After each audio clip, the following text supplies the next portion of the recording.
Chico and the Man will not be presented this evening, and the Rockford Files will be seen 1 hour later than normal, so that we may bring you the following special program. Word Balloon is brought to you by the League of Word Balloon Listeners.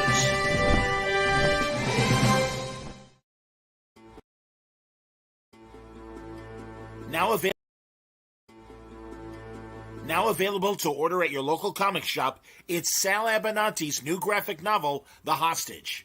Hostage is set in the streets of Rio de Janeiro, based on the plight of the street children that live in the favelas.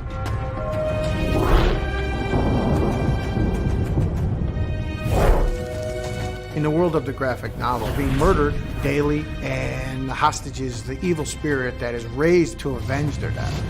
Origins go all the way back to the indigenous tribes of the Amazon as the spirits that protect children, especially murdered children. The level of death that these kids have to endure every day. They have nowhere to sleep. They have no place to eat. They have to survive off of begging.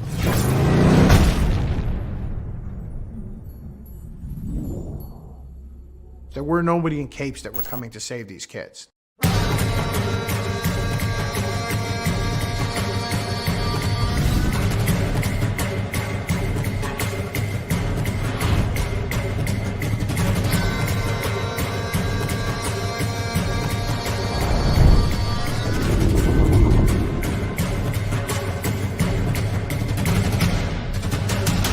Pick up Sal Abbinanti's latest graphic novel, The Hostage. Order now at your local comic shop through Diamond's Previews catalog. Code DEC221534.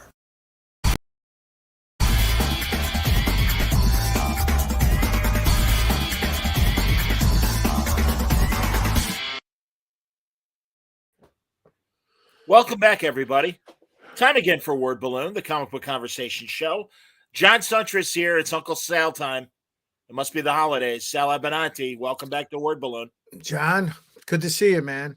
Thanks again for having me. Oh, it's always a pleasure, man. And congratulations. The Hostage last year was a successful Kickstarter, and now will be available in local comic shops. We just saw the commercial. I hope I looks good, man. It looks like I know what it looks like. I know what I'm doing. I mean, I was kind of surprised. I was like, usually it kind of, but no, it looks good. I really appreciate it. Oh, it's my pleasure, man. Yeah, listen, this is a very powerful story, a supernatural story, but really based in reality. Give us the 10-cent pitch. This is the homeless situation in Brazil. Really the children that are in the streets. Yeah, I went to Rio as a college kid looking to have a good time and hang out with my buddies, and it was a life-altering experience. I never expected to see what I saw and experience what I experienced with just how many homeless kids are living in the streets and relying on, with no safety net at all, and to help them. And I'm talking little kids. I don't mean homeless like, the guy at Belmont Station who's, got a beer and a wool cap. I'm talking about little kids, like 5, 6 years old. So it was jarring.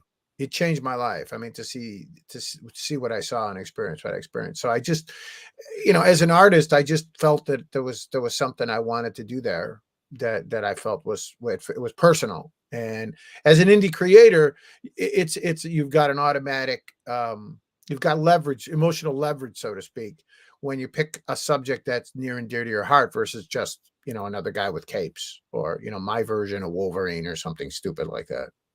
I understand. Oh, this is nice. The Abbinanti family is watching. Yeah, my niece. Yeah. And Karen and Karen's watching too. Karen is, she's probably going to make sure I don't say anything stupid. Wayne, well, Wayne threw down the flag as well. And Wayne, Wayne, good old Wayne. Absolutely, man. No, honestly, Sal, you have a very striking style that is very individual, and I want to show some interiors here. Your use of colors is always amazing, and I really think this subject sadly leads into kind of that.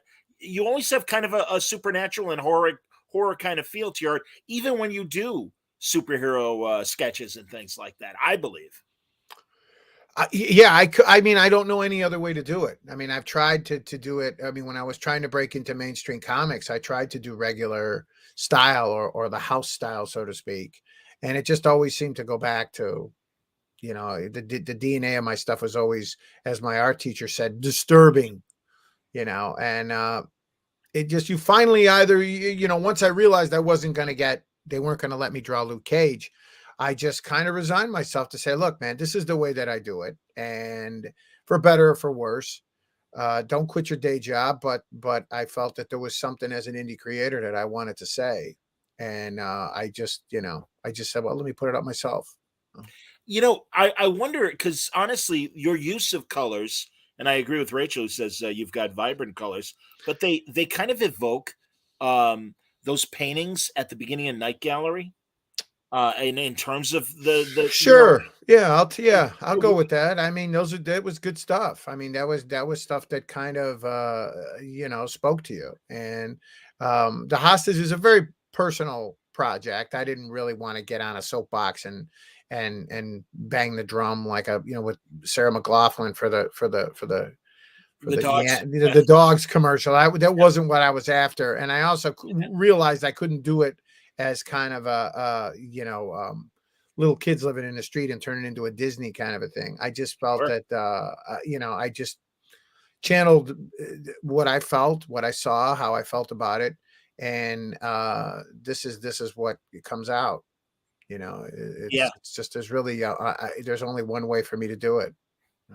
Well, and also, I mean, beyond the plight of the children and stuff, you've got a supernatural kind of spirit of vengeance. It was based on there's a lot of strange religion I mean, strange in the sense of there's a lot of religion in Brazil that's kind of a conglomeration of lots of different religions that fuse together, through the cultures. A lot of slavery, a lot of immigrants, a lot of different cultures meshing together, and some of it is based on its religion, kind of crossed with voodoo. It's crossed with some of the African tribes. So there's a lot of spiritual, supernatural kind of stuff that I discovered when I was there, and some of it's pretty edgy. So I thought, when I researched some of it for the book, I thought, there's something there, especially with the volume of kids. How many kids live in the streets? Originally, this was a Kickstarter campaign. You've done that well. Is there? You sent me Alex Ross's cover. Yeah, is that beautiful the cover for the version that is in comic shops? Yeah, eventually. I mean, no, we're doing the version in the comic stores. I mean, we didn't do individual issues. I did it as this big Megillah, the slipcase. Yeah, was what we did. And originally I wanted to put it out, and then it was COVID hit, and then I didn't know anything about Kickstarter, and then I saw a lot of big name creators and a lot of big name publishers. It was a great way to market their stuff. It was a great way to get the word out, and a great way to kind of bang the drum, so to speak, because everything was closed. All the comic stores were shut down. So it worked out great. I mean, I have nothing but love and appreciation for everybody that sponsored me on Kickstarter. But my original intention was to get it into comic stores. I mean, I'm a huge comic fan. I'm a comic artist, and I wanted to see my stuff in a comic store and reach that audience. So my intention was always somewhere, down the line, I want to go through Diamond and do it the regular channels the way I did, in the past with Atomica. Yeah. So It was always my intention was to get it into comic stores, but Kickstarter was great. I mean, you reach an entirely different audience with Kickstarter than you do with comic stores. Yeah. And have you noticed that, Sal? Have they, have your backers gone to Atomica? And I mean, obviously you also no, Atomica, I was shocked. I mean, Atomica did tremendous. I mean, both projects, I have nothing but I was like, wow. I held my breath and waited to see. And then but it's a different audience. I mean, there's some the same, and then there's a lot of comic fans on there, but then there's a lot of people there that we looked at. You look at the data, or you look where they come from. They're not necessarily from mainstream comics. They're just on there looking for stuff to sponsor or something they may think is cool. I mean, I've sponsored stuff on there I've never heard of. I look at it and in 30 seconds, you're like, hey, this looks cool. And then you sponsor it, So We did really well. I was like, I was pleasantly surprised. The Atomic I thought might be okay because it's a little more mainstream. The Hostage, I had no delusions. I thought, wow, this is going to be, a three-legged jackass in the Kentucky Derby here. Let's see what happens. And people liked it. So I was just like, okay, I was grateful, Well, but I see a through line, obviously, because in the case of Atomica, it was kind of invented Soviet mythology. Right. And in the Hostage, you really are dipping into real Brazilian mythology, as you said, and the various influences culturally of Brazilian mythology. Yeah, I mean, Atomica was my attempt at doing a mainstream type comic. I was heavily influenced by Kirby. So growing up as a kid, Atomica was always the evil empire. I mean, the Soviet Union was always the evil empire in the 70s. So to me, it was just like I channeled Kirby and did Atomica. And then when I decided, when COVID hit and I had a lot of downtime and I wasn't doing a lot of shows and working, I work, with Alex Ross and Bill Sienkiewicz at shows. That's a lot of work. It's a lot of time off. I mean, a lot of time deflected from at the board. But during COVID, we were all, tied up. So I thought I have no excuse not to finish The Hostage. And I thought, you know what? I got to do it no matter what. I wasn't sure anybody would care. And it did great. So I'm very grateful for all the people that supported it.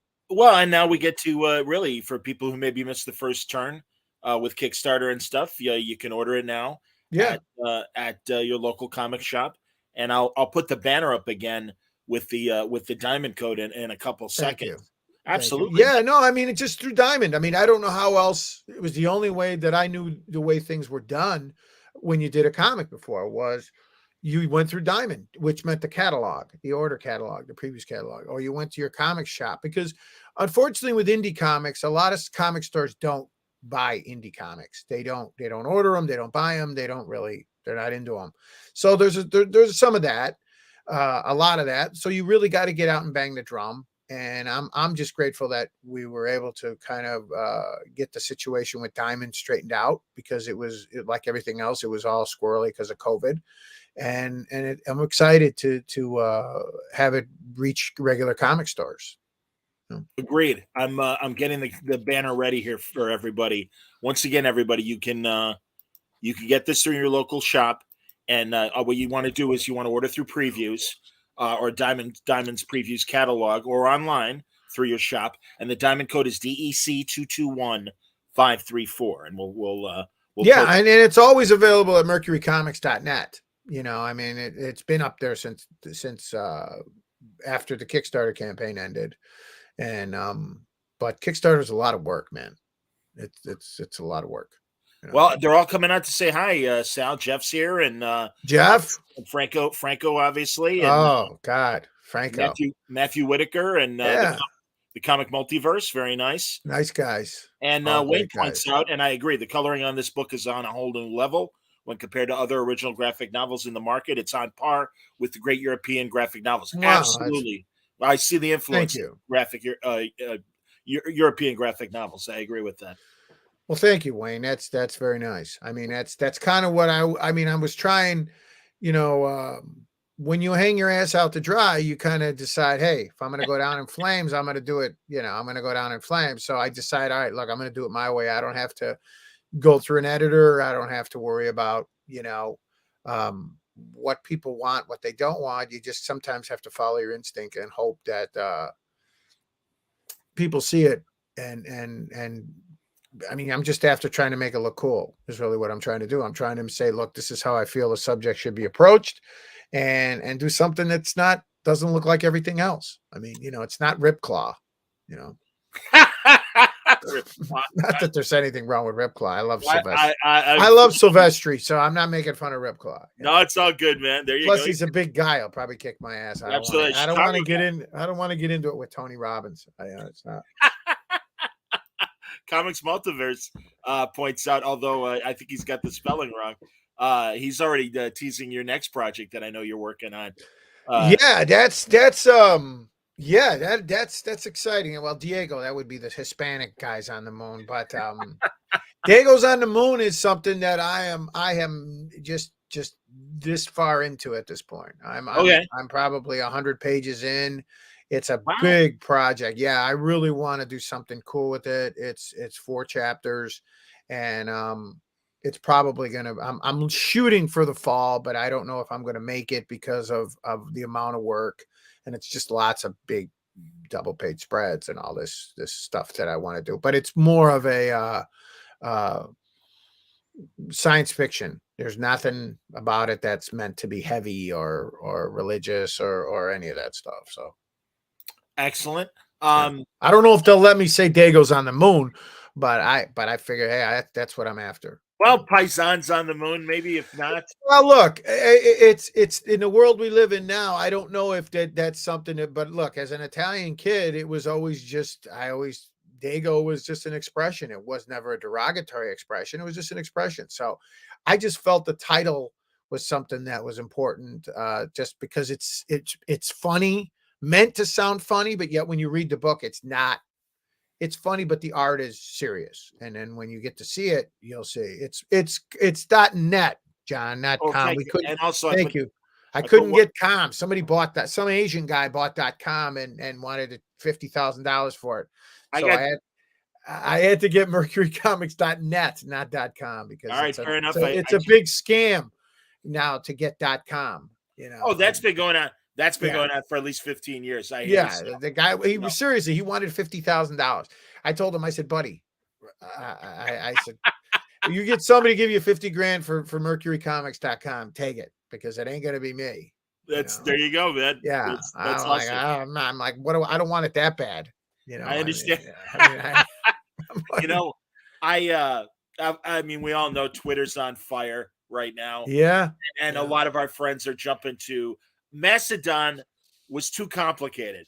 I'm sorry. I have reached the other side of the Rubicon as far as age, where I'm like, no, that's too hard. So Hive Social is out there, and on Twitter I'm John Word Balloon, but on Hive I actually was able to get Word Balloon because Good, cool. Yeah. Someone else grabbed, and it actually was an Asian account that had Word Balloon. They buy them like crazy. They buy everything. Sure. They buy everything, and you get to a point where you're like, take it, spell it differently and just go with it. What are you going to do? I know I'm filled like at wordballoon.com. Good Lord, back in no, I mean, I understand it's a business, but you reach a point where it's extortion. They don't say, hey, do you want to buy it? We'll get, a couple $100. They literally come to you and say $50,000. I'm with you. And I said, hey, buddy, come on now. I mean, it's not the Lindbergh baby. We're not like, handing out Coca-Cola in the desert. It's like, go scratch your ass. I'm not giving you $50K for mercurycomics.com. So no, I understand. The family continues to say hello to everybody. This is terrific. I wanted to ask you about because you were at San Diego, you were at New York. God, obviously, Fauci was leaving office today, and it's like, make sure you get your boosters on time. Yeah. And I agree with all that. But yeah, how was the feeling at both San Diego and New York from a attendee standpoint? You had the booths obviously at both places for Alex. San Diego was a roll of the dice because we had to start prepping San Diego in January. And in January, everybody told me I was crazy because we were still in the middle of Omicron in January. So I said, look, guys, I can't go to San Diego and half-ass it because, or just not go at all. I have to go, and I have to go, because I represent, Galactus. So I have to go and when I can't go and represent Alex and Bill and half-ass it. I can't go like I'm at the swap meet, where I'm selling, blem, socks that are something wrong with tube socks. I got to go and I got to do it, or I got to stay home. It's real simple solution. Do it or stay home. So in January, I said, look, guys, by July, I'm assuming we're going to be out of this shit enough to where we can go and people will show up, because I knew we all wanted to get out of it. I mean, I was home with my kids for 2 years with remote learning. it was like Shawshank Redemption. In this house. I was ready to kill myself. I couldn't take it anymore. And so I said, well, let's see what happens. So we did it. That being said, there were a lot of people that weren't cool with doing it. And I understood that, but I would say, John, honestly, 80%. We were 80% show. Business was terrific. Good. Because people wanted to get out. You had two types. You had the types that were really wanted to get out of the house and go to get things back to normal because it's summer. And then you had some people that were just kind of like, let me wait and see. Well, I don't have that luxury to play wait and see.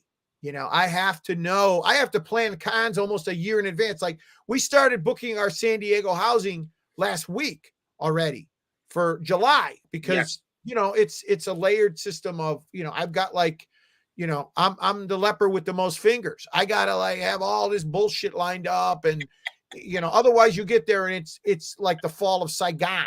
I can't, put it together in July. That being said, New York, I wasn't sure because Reed always sells you a lot of hugs and kisses, and then you get there and it could be something different. So New York was pleasantly fantastic as well. It was crowded. Right.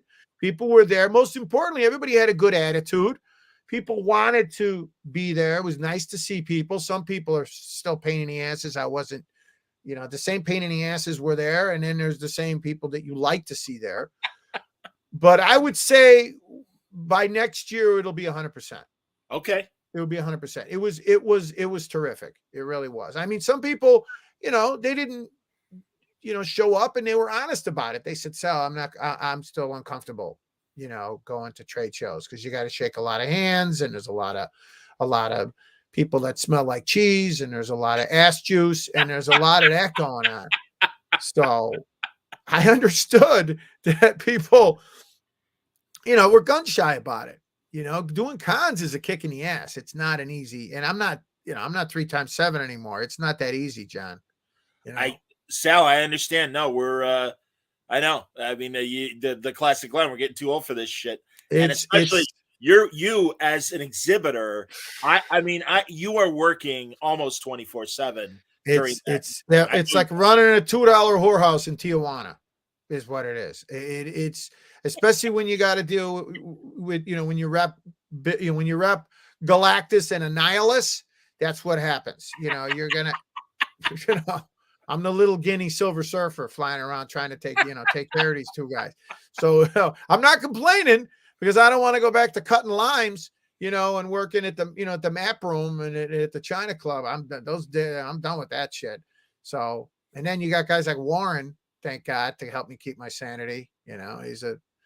He's that's Black Goliath right there, Warren Drummond. You're damn right, man. No, Warren totally did me a solid. He got me Will Riker from Star Trek to be on the show. Are you kidding? Yeah, Warren and I are kind of like you and I. We'll talk and Warren will bring up Rogo from the Poseidon Adventure. He'll bring up Ed Asner in Rich Man Poor Man. I mean, we get these references. I don't know how. I don't know why. There's like 3 people on the planet that know who Rogo is, and you know him, and Warren knows him. But it's just one of those things where we always hit each other with these weird references. And Ernest Borgnine in the Poseidon Adventure for those who can score at all. Yeah, that was my father growing up. There you go. And boy, Warren knows the name for Ed Asner, Tom Jordash, who ran the bakery. Yeah. He always had the best death the death that I would want. He just goes out in a rowboat in a storm, and kills it, and you never know what happens to him. He's like one of those old guineas that goes out for a pack of smokes, John, and he never comes back. Every family has that story of the guy that just they don't know what happened to him. You think Jamie Farr has arm hair and back hair? It looks like Ed Asner's got a black sweater. Yes. His white t-shirt. He's terrific in that. I mean, and Rich Man Poor Man, I could watch it end to end. Falconetti, and a young Nick Nolte. I think that was like his first. I think that was like his first starring role was Nick Nolte. Well, it's so long ago. Nick Nolte was good looking. Peter Strauss. Peter Strauss was the star. That's how long ago it was. Right, Peter Strauss was the big shot. Absolutely. And and then Robert Reed plays like a guy that seduces Susan Blakely. Imagine, Robert Reed. Yep. And what we know about Robert Reed right now. Yeah, and it was like a who's who. Rich Oh Man, yeah, Poor no, Man. that was that's one of the classic miniseries, no question, man. Yeah, That's terrific. Isn't it interesting now, because now that kind of event TV happens on streaming, because you get that level of cast on all the big streaming shows. God, I've been watching on Netflix is The Crown, about Elizabeth, Queen Elizabeth. And honestly, man, I'm not one of these obsessives about the royals. It really is the British politics that is education. Yeah, no, I mean, I got that way. Some of these shows will catch you off guard. I got that way with the show about the girl who's the prodigy, the chess prodigy. Queen's Gambit. Queen's Gambit. I mean, I loved it. And I don't, I mean, it's like I went to public schools. I didn't play chess. So it was like, it was fantastic. Queen's Gambit, if you've never seen it. I mean, absolutely. And everybody's telling me to watch Tulsa King now, because it's great. I'm so glad. No, and I'm like, look, I'm glad to see Stallone working, but I'm like, it's terrific. I mean, it's like, it really is. Terrence Winter's one of the writers, and he's, I mean, he's, Lord knows he does good stuff. Yes. And I really liked American Gigolo a lot. It was a great show with the guy from everything, whether he started out in Walking Dead, and he was in Fury, and he was in, my God, he's in everything. He played Carroll Shelby in Ford versus Ferrari. Damon? Yeah, the guy from that was Shelby. That's Shelby in Ford versus Ferrari. No, he plays the guy that had a Chrysler. Oh, Iacocca. He plays Lee Iacocca. How about John Barenthal? John Barenthal's in everything. I mean, if you look at my sister's wedding video, he's in the video. I have no doubt. In the back. Yeah. He's in everything. That guy. A great movie prior, because you're right. He was in the first season of Walking Dead, and he's one of the first big casualties in the first season of Walking Dead. Right. He's Shane. But prior to that, he made a movie with The Rock called Snitch. And it was the first real attempt for Dwayne Johnson to do something like dramatic. Yeah, and he played this guy who his son is busted for selling bennies in high school. Okay. And Susan Sarandon is the district attorney, and she's like, "We're going to use your son as bait to get to the big guys." And The Rock's like, "Use me. I'll infiltrate him." Again, he's a construction guy, and John Barenthal plays an ex-con who works for The Rock. And that's the first time I saw him, and I'm like, "Who's this guy?" And then I also he's in everything. I mean, every time I turn around, he's in something. He was in The Sopranos, that horrible Sopranos prequel. He was in like I said, Fury with Brad Pitt, and where they're in the tank together. And again, he was real good in American Gigolo. Grudge Match. He's De Niro's kid, and he really does affect kind of a De Niro attitude and almost accent the way he talks in this. I mean, it's a terrible movie, and I say that as a boxer. It's a horrible movie. But I had a cigarette. I don't even smoke, but I had a cigarette with him in Toronto one time. Oh shit! Well, the beautiful thing about when you go to Fan Expo is if you go where the smoking section is and you smoke, you'll run into all the celebrities that smoke because they have to go outside to smoke. Right. So my buddy Tiziano, when he worked with Fan Expo, said, "Hey, why don't you come out with me and have a cigarette, because you'll see." What's his name? The guy from Dallas was out there.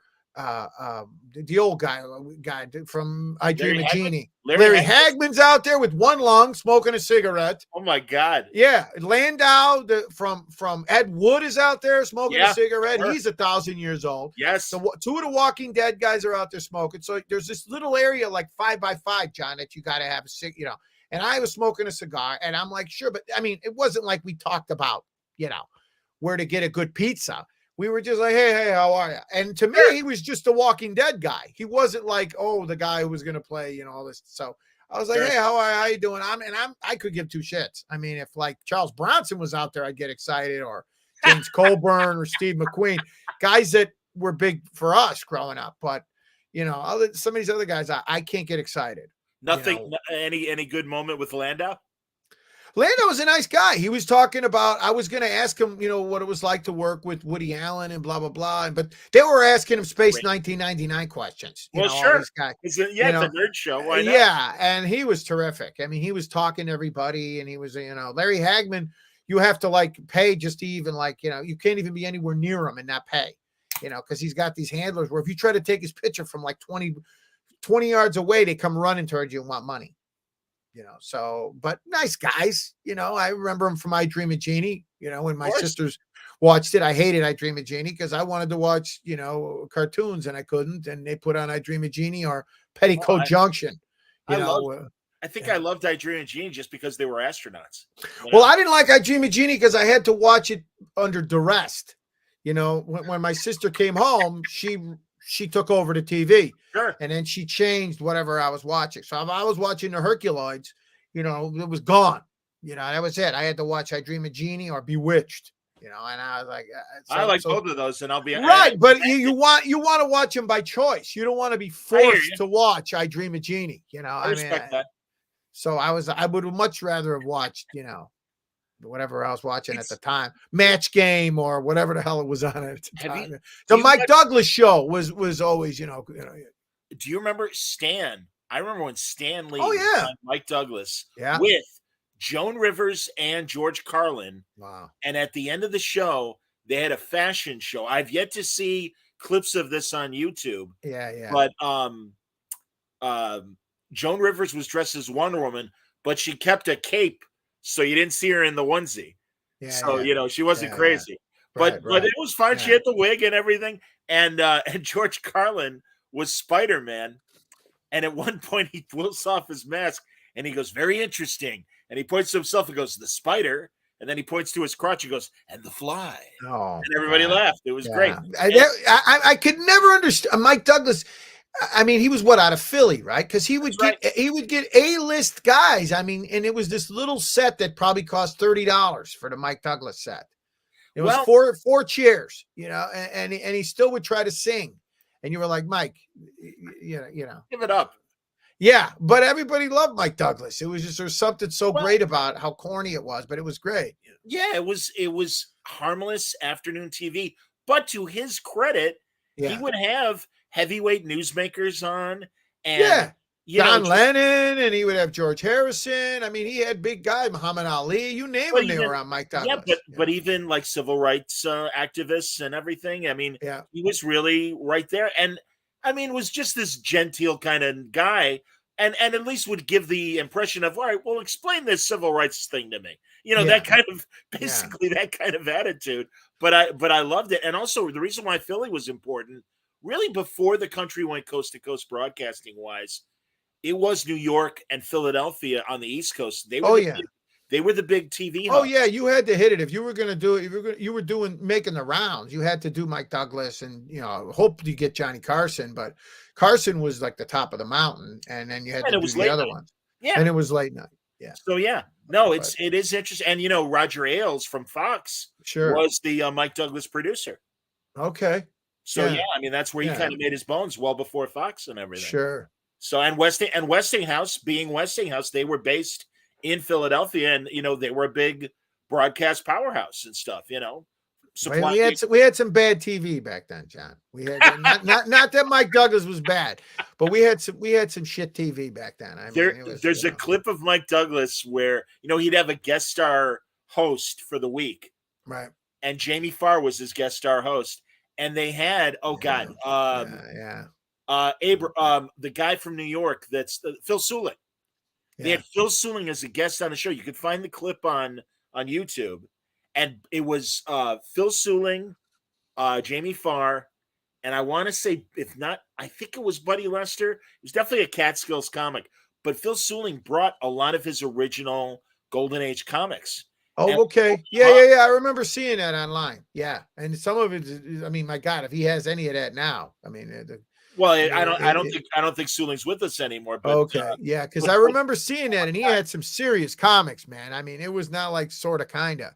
I mean, he had good stuff. It was and the great thing was Jamie Farr's like, I used to have that. Oh, I remember that, and we actually had him on the Yeah show. We bought a cameo for Jamie, And all he did was talk about how much he loved Golden Age comics and stuff, and was such a passionate fan. And he even said Bob Kane, even he got to draw a Batman for him and stuff at a Sure. convention back in Yeah. the 90s. So yeah, pretty crazy, man. No, it's nice to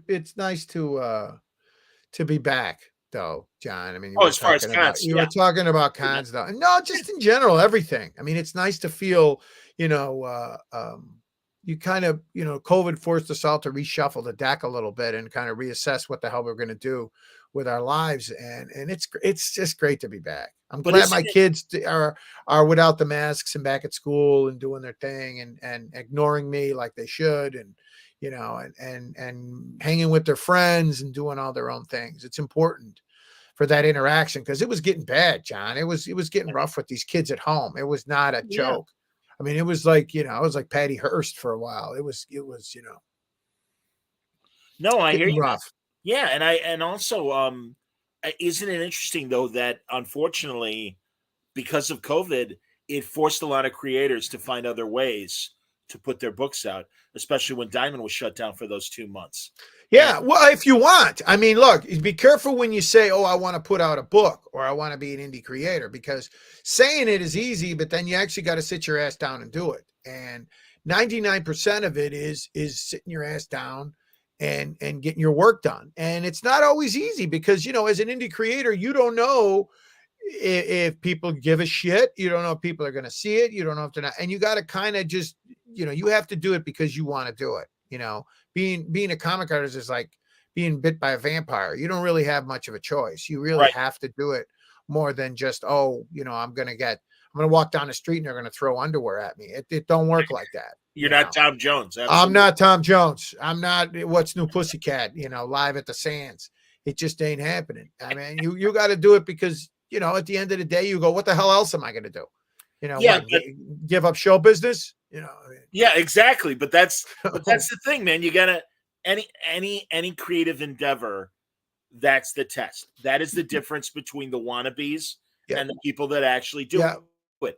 And you're right, man. Because again, I feel that way with podcasting and broadcasting. It's like, no, I got no choice. This is what I do. Well, yeah, no. You see, you're a perfect example of a guy who, and now, everybody, it's almost a cliche now. Everybody has a podcast, but this clearly is not a trend. Word balloon, I mean. It's clearly not a trend. It's not like, oh, I don't have anything else to do. I'm bored, so I know what I'll do. I'll open up a gas station. It's not that.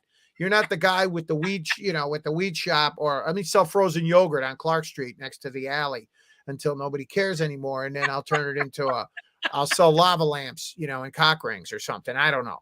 So this is something you've been doing since, it was, my God, since I remember since you first had podcasts, when they were just, you had to click it and download it. It was Word Balloon. And Right. I didn't even really make the connection as who you were back then, that you were the guy I knew from the radio, from the score. And then when I met you in person, I'm like, oh, I know this guy. I recognized your voice right away, but I was like, I knew you more from Word Balloon than you did from the score. And you had more notoriety on the score locally than you did from the comic scene. You're right. So when I see all these guys with these podcasts, and no offense, I mean, they're all, God bless anybody who's into comics at any level or any art form. It's tough, man, whether you want to be a writer or a dancer or an artist or whatever the hell, it's tough. So God bless them.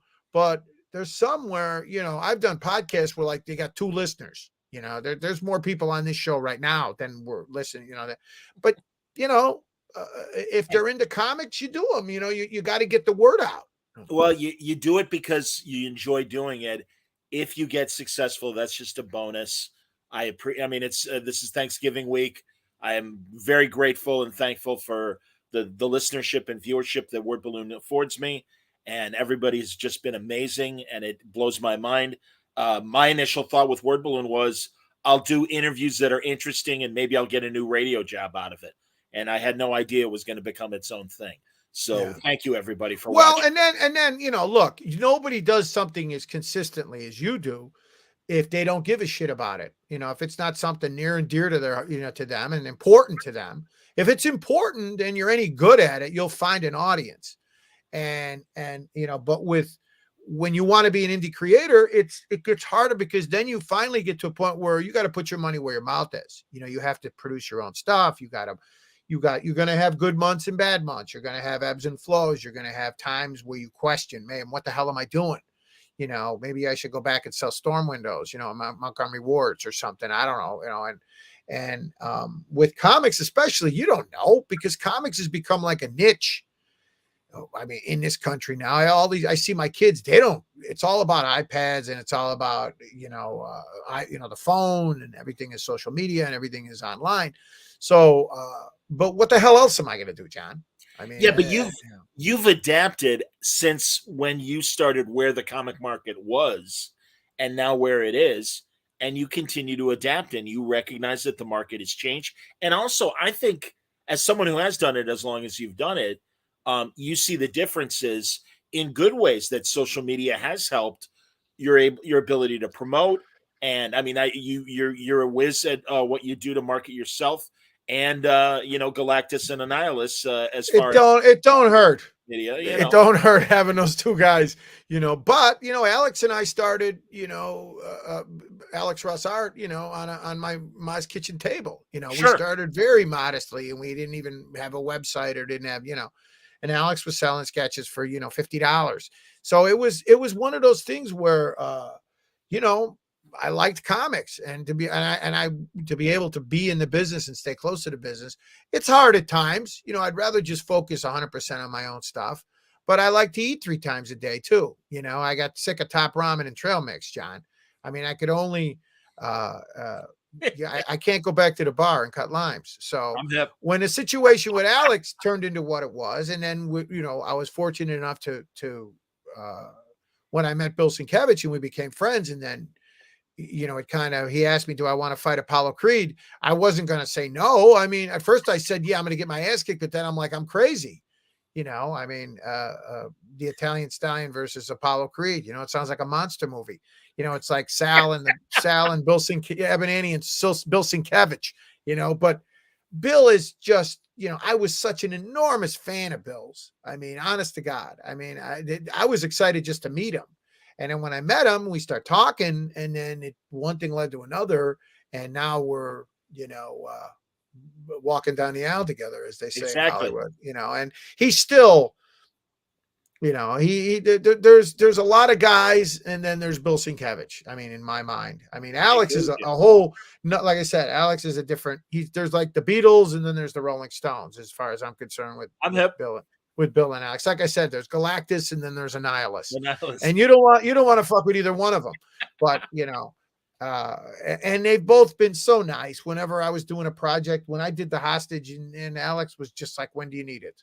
When I asked him to do a piece for me, when do you need it? Oh, that's wonderful, man. Yeah. Well, I never question. Yeah. And he's like, when do you need it? And I sent him some drawings, and he goes, oh man, this is crazy. But he was very supportive. I mean, he read the whole script. He gave me some great notes. He gave me some great, plot, corrections and things that I might think about, because, he didn't want to do, obviously it wasn't need to do it his way. Same with Bill. Bill was tremendously helpful in bouncing, things off of him. And you got to listen when those two guys talk, because, their advice was very different.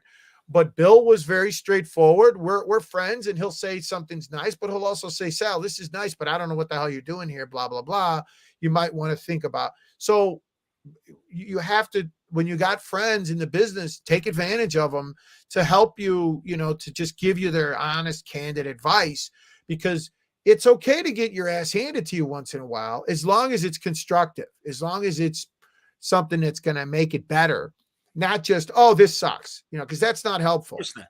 I mean, but if somebody says it sucks and they tell you why they think it sucks, now you have to temper how much of that you want to take and how much of it you want to say, hey, that's the way I would do it. But I'm tremendously blessed in the sense that, and fortunate that I get to use these two guys as a template to see how great stuff is. And it helps me just raise my game to say, holy shit.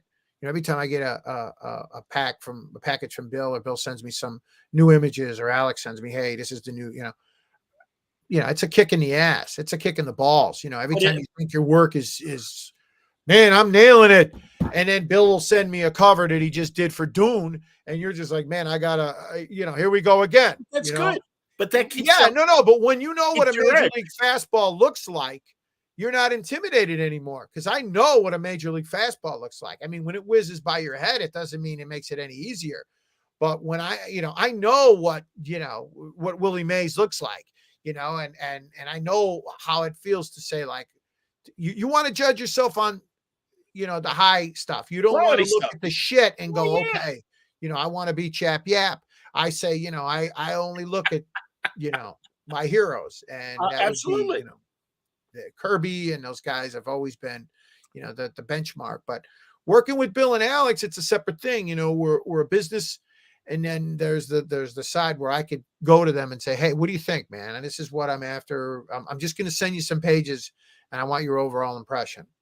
And, I looking at this Alex piece, I love the fact that he adjusted to your color palette.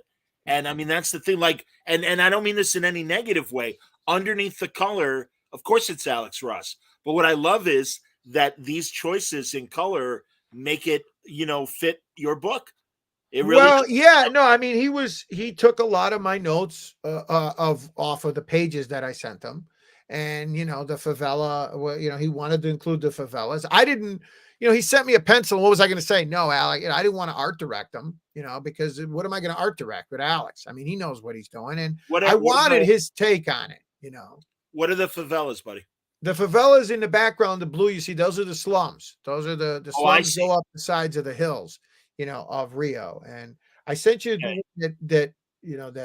That's not the favelas there. That would be.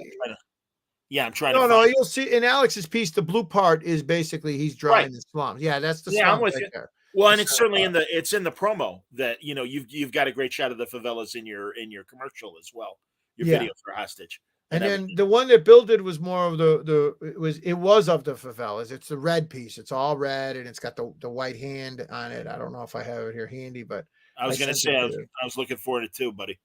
I sent it to you, but but Bill did something, again, what's great about these guys is they kind of filter it through their style and yet look at the pages that I sent and get something that's, evokes the overall vibe of the book. I wasn't looking for something that was, Little Lotta or something that was, I didn't want him to, I wanted him to do like whatever they wanted to do and then just say, hey man, go with it. But all right. I think I got, I'll bring it up. I think I got a good favela shot. I'll have it for you in a second, everyody. And then the yellow one was the one, the yellow piece that you posted with that beautiful shot of me was, that's San Julian. That's San Julian is also a hero of mine. He did he's known for all the famous monsters covers that we grew up with, Sure. Yeah. And he's a Spanish artist. He's still around. He's I know his rep. And I said, hey, and I sent him some reference, and he was the first. Originally, this was going to be the wraparound cover of the book, and then I thought, you know what, I should use my art as the cover because I don't want people to think that this is the cover, and then they open it up and they see, what I do, and it kind of, I didn't want them to, to pull like a bait and switch on them. So sure. No, I get it, man. Absolutely. But I'll send you the one that Bill did because Bill's is tremendous. Here's the red shot you were talking about. That's Bill. Yeah, that's in Kevin. There you go. And again, that's the favelas. Those are the slums, and the hand is, and the Corcovado or the Christ the Redeemer statues there in his hand, and that's kind of the hand is kind of evokes the spirit, the evil spirit in the book. So yeah, striking stuff, man. Striking. Yeah, I mean that's what's great about it. I mean, it's is to be able to work with other creators and have them, show them your stuff and then say, hey, this is what I'm working on. You think you could contribute? It's very cool to see other people's takes. And it also helps because as an indie creator, John, you got to get any way to get eyeballs on your stuff. So if people see an Alex Ross cover and it piques their attention, and that's the reason they pick up the book, and then maybe they flip through it and they like it, I'm cool with that. That's, you got to get him in the door, you know. Well, It's like, and you've been doing that since Atomica. I mean, uh, Alex contributed covers and Gary Gianni, yeah. they're immediate guys that come to mind, and it's great, man. And also, um, God, Joe Jusko, didn't he do? No, with Atomica, it was easier to get it. Well, it was, you asked The 30 commission. guys to get 10, Yeah. you know, because a lot of guys say Sure. no, but I was doing a lot of cons in those days. So I had Alex, obviously, and then I had Tim Bradstreet, and I had Michael Turner did one, and David Mack, and Darwin Cook, and Sienkiewicz, and Claudio Castellini did an amazing cover, and Simone Bianchi, and Eric Powell. You know, he was just getting started, Eric Yeah. Powell, and I loved his stuff on the Goon. He did an amazing cover for me.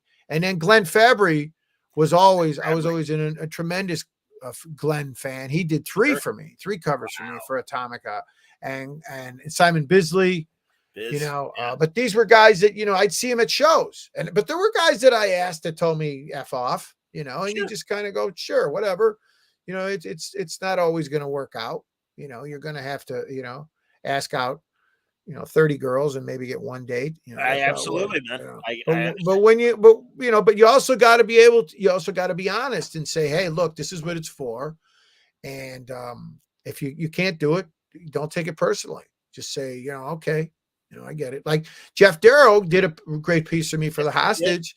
And again, I was, you know, tremendously grateful, because Jeff is, you know, I mean, he's on another level. That guy. Yeah, he's a rock star. Absolutely. His stuff is like, you know, it's such a kick in the ass when you see it. But is he back in the States, or is he still in France? I'm not sure. I mean, I think he did some shows back here, but I don't know if he's still in France. He was in France over the pandemic. I talked to him, and he was still in France. But I know I saw he did a couple shows in the States. But I'm not sure. I'm not sure if he's living here again. Yeah, I'm not sure either. It bums me out that he's not local anymore. He's to, you know, just be 10 minutes away from where I am. I think so. Yeah. Jeff's a good guy. Very sweet guy. Jeff's work can be a little intimidating, but it's great stuff. But he is such a, like, that's the great thing, is the art itself is so overpowering, and then you meet him and he's a sweetheart. Yeah, he's a sweet guy. Yeah, I was fortunate enough. I sat next to him a few times in Artist Alley, and you know, just to pick his brain and talk to him. Sure. And you know, we sat next to one year we were at I think we were at Calgary. So we're sitting in Calgary and we're in Artist Alley, and it's me and it's Jeff and it's Tim Sale, and Stan was behind us.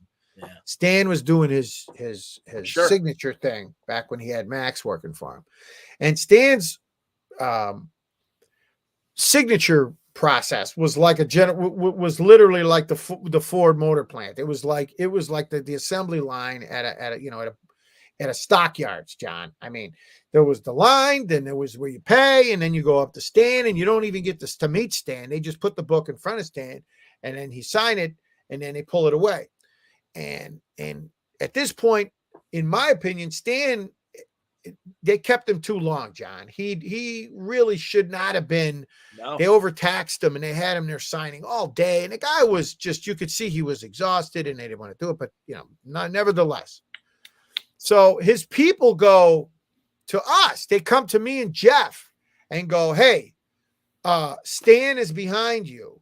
So if you guys want to get up and leave your table, you can't go that way. You got to go all the way around. And now look, you know, I'm from around the way, John. I'm not 12 years old, you know, and neither's Jeff. And it's like, Stan or no Stan, I'm like looking at this guy going, what the hell are you talking about? I go, I didn't have a problem with it before, but now you're telling us we can't walk that way. We got to walk all the way around because you guys have got, you know, Stan back there signing, right. Yeah, everything. So Jeff, you know, he wasn't angry, but yet he wasn't talking anymore. So now he's in his own little world, and he blocked me out, and I thought he was working on a commission. He was drawing, like feverishly drawing something, like concentrating and focused. So I left him alone. I thought he was working on a commission for somebody. Okay. And then unbeknownst to me, he stands up and he's putting tape on the piece. And I'm looking at him like, what are you going? He drew about that big, John, a dog taking a shit. And the dog was like this emaciated, skinny skeleton of a dog squatting, taking a big shit. And then he got up on the chair and he hung it behind Stan, so now it over Stan's name. So instead of it saying Stan Lee, he had the skinny dog taking a shit. Outstanding. And I said, Jeff, all I'm going to say is when the show's over, I'm stealing that song. And he wouldn't let me take it. He took it. But I was going to take it because I was laughing my ass off. Because he didn't say anything. He didn't get up and yell and make a stink about it. That was his way of saying, by hanging the dog taking a shit behind Stan, that I don't know who you guys think you are, but we're artists too, and we're here, and it's like, hey, I thought it was fantastic. Only Jeff would come up with something like that. He's confided in me at times where conventions took advantage of him. He doesn't get mad; he gets even. Absolutely, man. Jeff has got it down, man. I've seen people that can be rude or can be, too demanding or too whatever, and he just tells them to get lost, man. Yeah, and I love that. You got to just know when enough is enough, and just say, hey, get lost. And so, so you can rub him the wrong way, and he'll turn on you quick and just say, get the hell out of here. So, but no, I haven't seen him since before COVID, but no, neither have I. You know, it's weird too, Sal, because we're at a point now, I think, in conventions where, depending on the show, you got the old guard and then you've got the current flavors of the month. Yeah. And no disrespect to the new creators, because they bring their own audience. Yeah, sure. And they got the sales to back it up. I think it's great. Yeah. But it is interesting that there really is the generations from the 80s, 90s, and even perhaps the 70s if they're still around, and then you've got the current crop and stuff, and it's very interesting. The current creators are still very appreciative of the people that came before them. Sure. I wish there were more. Unfortunately, John, it's thinning out fast. Well, I'll tell you, Sal, one good show, and I honestly, and I know that and I'm not expecting you to answer this, but like Mitch at Terrificon in Connecticut, he still has the old guard and stuff, because he's like, these guys are geniuses. Of course I'm going to have them show. Yeah. He also still gets the new people, but he really does. I had a blast with Jerry Conway and Shooter and so many of the old guard and stuff, even last summer and stuff. And it's like, this is great. My one, unfortunately Steranko kind of talks a little too much for my taste these days, but he's still Jim Steranko. Yeah, and I finally he's got the dickie. He always wears the dickie and the ascot, the double-breasted suit and everything. Double-breasted suit. Yeah, he looks like Prince. He does look like Prince. Yeah. He could totally cosplay as Prince. That's fantastic. Yeah. But I begged him for years to come on Word Balloon, and finally Mitch is like, "Don't worry, you're going to moderate his panel and stuff." I'm like, "Okay, great." So I got my Jim Steranko cool. hour. So I met him 20 years ago. It's sad because when I started doing cons, I got to meet all my heroes except Kirby. He was the only one I didn't get to meet. Yeah. And everybody I know met Kirby, and I missed Kirby. I met John Buscema, and I met her, I got to become good friends with Ernie Chan and John Romita Sr. I met him, and Gil Kane, I met him. He was an asshole. But I met him, I still love him, but he was an asshole. I'm sorry, he was. But that was his rep. He was just he was a crotchety old bastard, but he was, my God, he was my hero.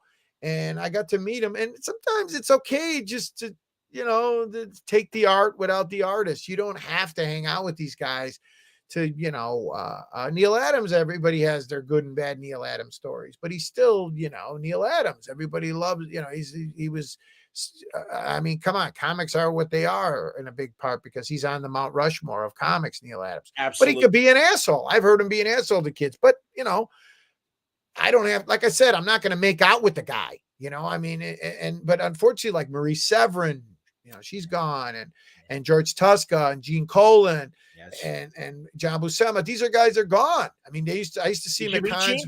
Did you I'm meet sorry. Did you meet Gene Colan? Oh yeah, Gene Colan did a piece for me for Atomica. I mean, Gene is Oh terrific. wow. Yeah, a black and white piece he did, and he was one of the guys on my list that I wanted, was because he was my hero.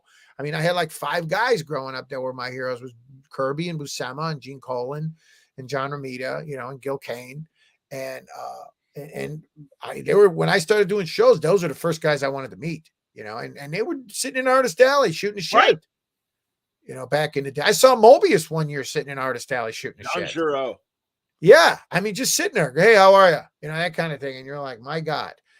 I met Frazetta I was hoping to tell the Frazetta story, Sal. Frazetta, I mean, it's like this was early when people kill me because people like to break my balls, John, about San Diego. They come up to me like I'm Zsa Zsa Gabor at San Diego. And, oh, you got the big booth, and look at me, you're wearing a suit. And, like my grandma used to say, oh, he's Mr. Big Shot now. And I'm like, no, it's just part of the job. Anyway, when I started doing San Diego, I slept in a bathtub, John. I mean, there were 14 of us at the DoubleTree.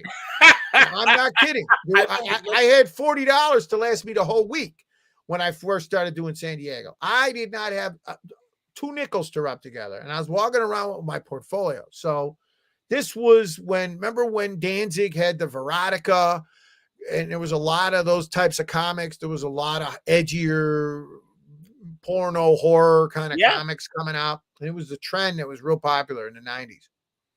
So I'm at the DoubleTree, literally sleeping in the bathtub because there was no room on the floor to sleep. So I used a towel as a pillow. And guys kept coming in and taking a shit while I'm in there sleeping in the bathtub. Yeah.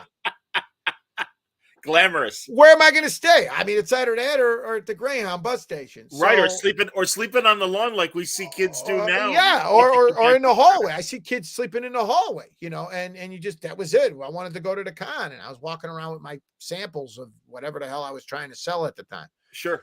Get work and couldn't get arrested. But it was so a friend of mine, JC, who owns a store in Toledo, those JC's Comics in Toledo, Ohio, was a friend of a guy who was in the room with us, Chris Roop, who's one of my business partner now in the stuff that we do with the cons.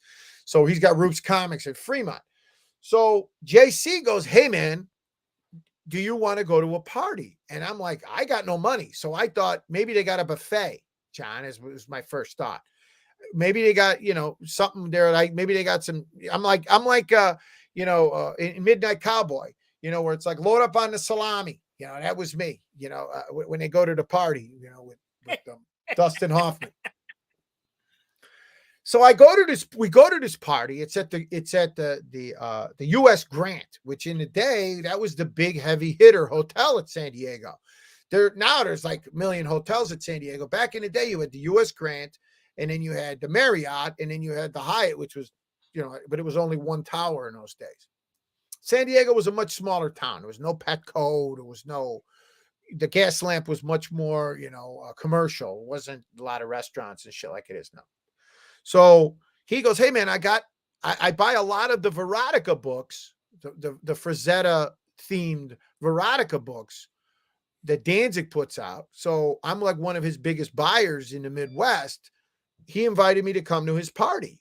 He's having this big party at the U.S. Grant. Well, we get there and Danzig has got the penthouse of the U.S. Grant filled with hookers, filled with strippers and hookers.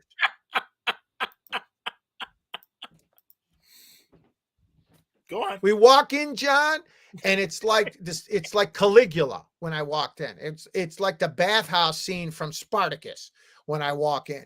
It's just hookers and eggplant and just dildos and just salamis. There's every phallic symbol you could think of. I mean, these people better hope God has a sense of humor, because I mean, there was shit going on in there, John, that I'm not kidding. It was like Bob Guccione's birthday party when we went. Sodom and Gomorrah. Sodom and Gomorrah. I mean, it was as bad as it could get. So it was like that scene from Apocalypse Now where there's like guys' heads and there's arms and there's just shit everywhere. So I walk in and there's hookers everywhere, debauchery everywhere. So everybody's going towards the debauchery. I saw the buffet.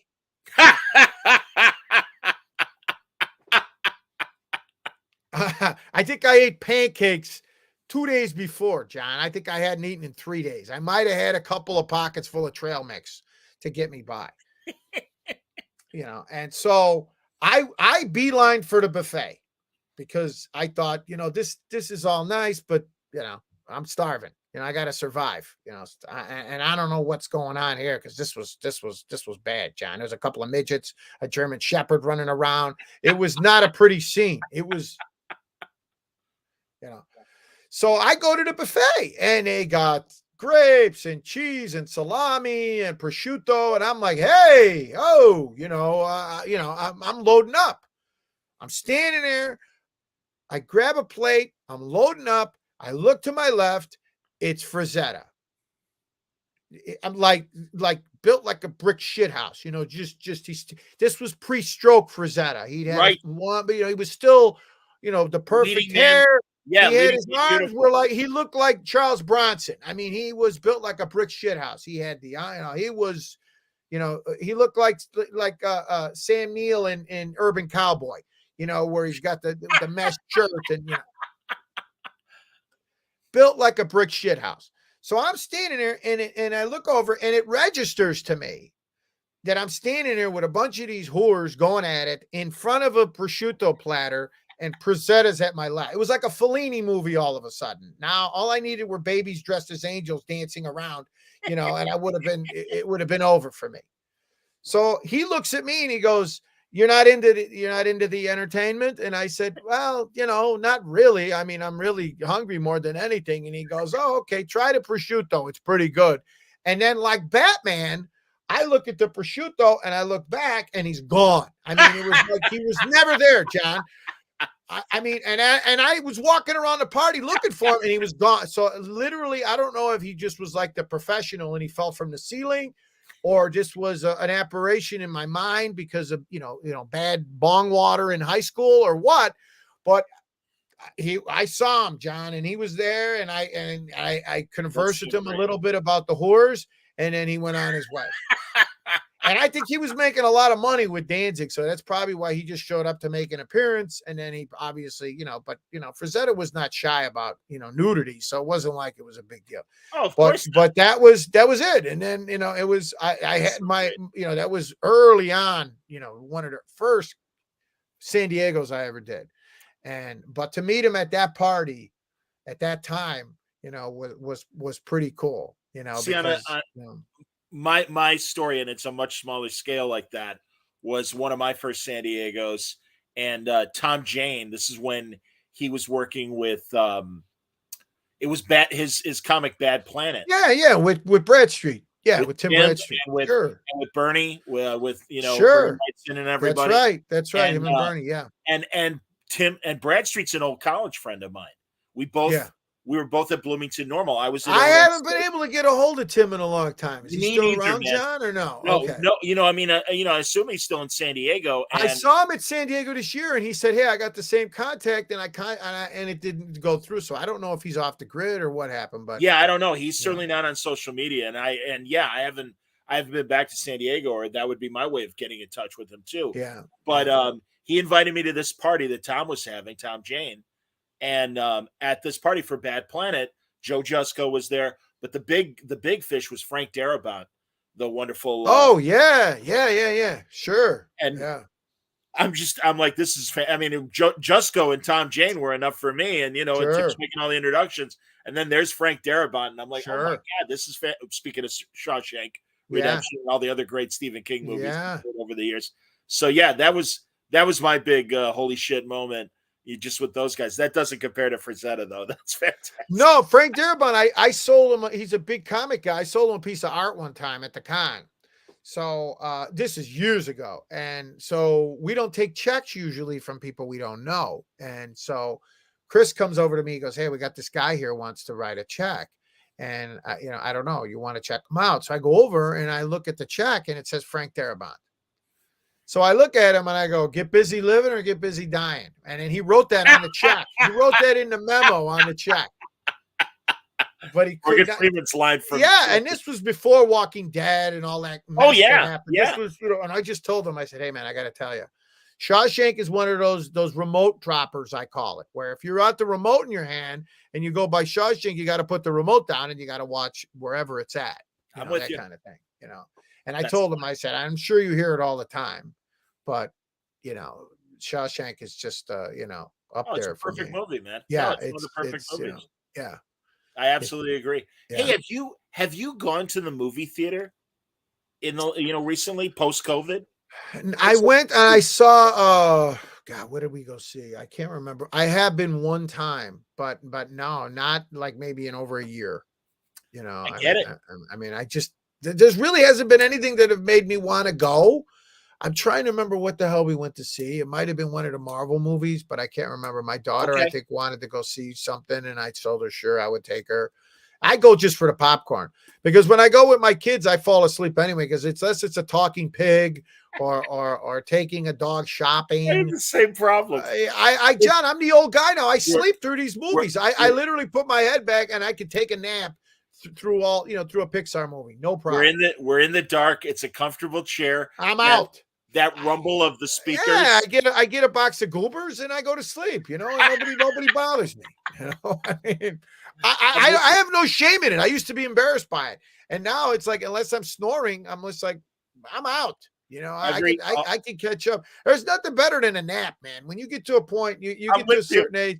I take those power naps back from when I was a bartender, and I could take a 40-minute power nap like exactly, like close my eyes and 40 minutes later, I wake up like as if I'm from Planet of the Apes. I wake up and I got a beard. I don't know if I've been sleeping a day, a month, or 20 minutes. It's like taking NyQuil back in the 80s, when it was real NyQuil, not like the stuff they got now, You're killing me. NyQuil back in the day was like NyQuil. It was like shit out of a Universal Monsters movie back. You're right. No. That's serious. You knew it was good cold medicine. Anything that comes with a shot glass, you're in good shape. That's what I always loved about NyQuil was you got a shot glass with it. You are so right. God, Yes. I remember having a really bad cold and actually accidentally taking NyQuil and then the pills of Comtrex. Oh yeah, And I'm like, yeah, I need to lie down now. Yeah. I did that in college. I had the flu real bad, and I knew I had to sleep, and I took too much NyQuil. I drank I just swigged it, And I woke up, John, and I had a beard. I mean, I was asleep. I don't know. I did not even move from the single position that I was in. I mean, I was unconscious for maybe I want to say almost 72 hours from taking too much NyQuil. Well, I know I had a deep sleep, and yeah, that's no, you're right about that. That's so funny, man. You got to be careful with that stuff. Yeah, Now they made it where Advil PM is good now. If you got to sleep, yeah, because you got to be careful with Advil PM though, man. You wake up in the morning and you're still tired. Yes, I've had that. I take a half and I'm out, but then in the morning I'm still walking around.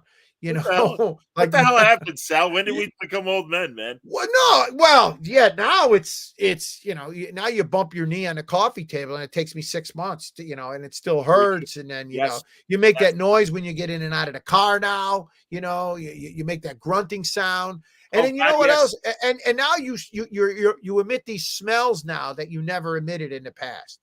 Now I could, if I stand up too fast, John, I can actually smell my own ass. That's how bad it gets when I stand up. And it's the same way with everything. Everything is enhanced now. You used to be able to just, nothing meant nothing. Yeah. Yes. And now it's just kind of like, no, everything is, you got to hold the railing when you go downstairs. Cause if you fall, you don't know, how long you're going to be out of action. I mean, it's like, you got to mind your own business. I mean, when I see road rage, I laugh because I'm thinking, guys, I'm not getting out of the car. I'm just going to run you over. I'm those roll around on the floor days, John, where you're going to play WWF and I'm going to be, Dick the Bruiser. Those days are over, man. Yeah.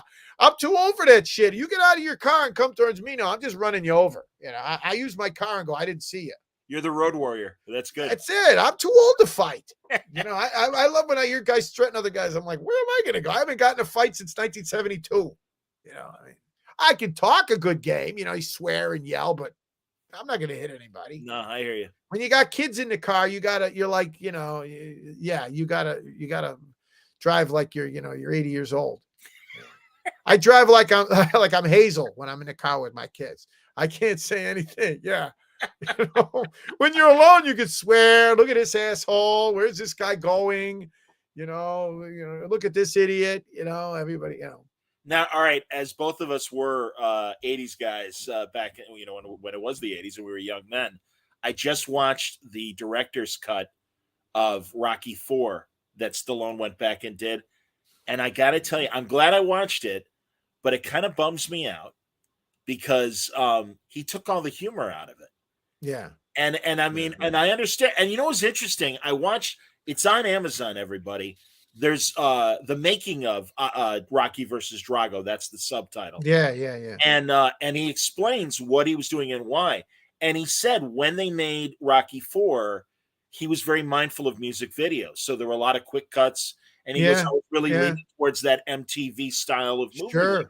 Sure. And he said, I wanted the movie to breathe more. I wanted the movie to be more dramatic and stuff. Now, the robot's gone, which I think is a massive mistake because as goofy as it was, that's one of the highlights. But also, what sucks?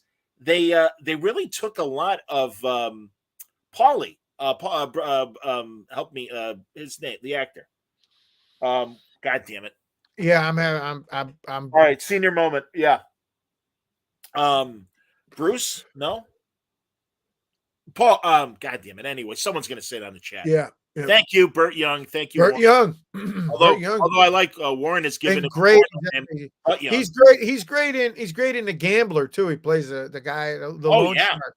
The guy who's collecting for the game. If you've never seen The Gambler with James Caan, he's one of the classic James Caan movies, no question. Burt Young is great in that. He breaks the guy's arm who owes him money. Oh yeah, and also Pope of Greenwich Village. He's the mob boss. That's no, he's good. Burt Young's good in everything. Even little bit parts that he shows up in, he's fantastic. But it's a shame. It literally almost becomes a cameo.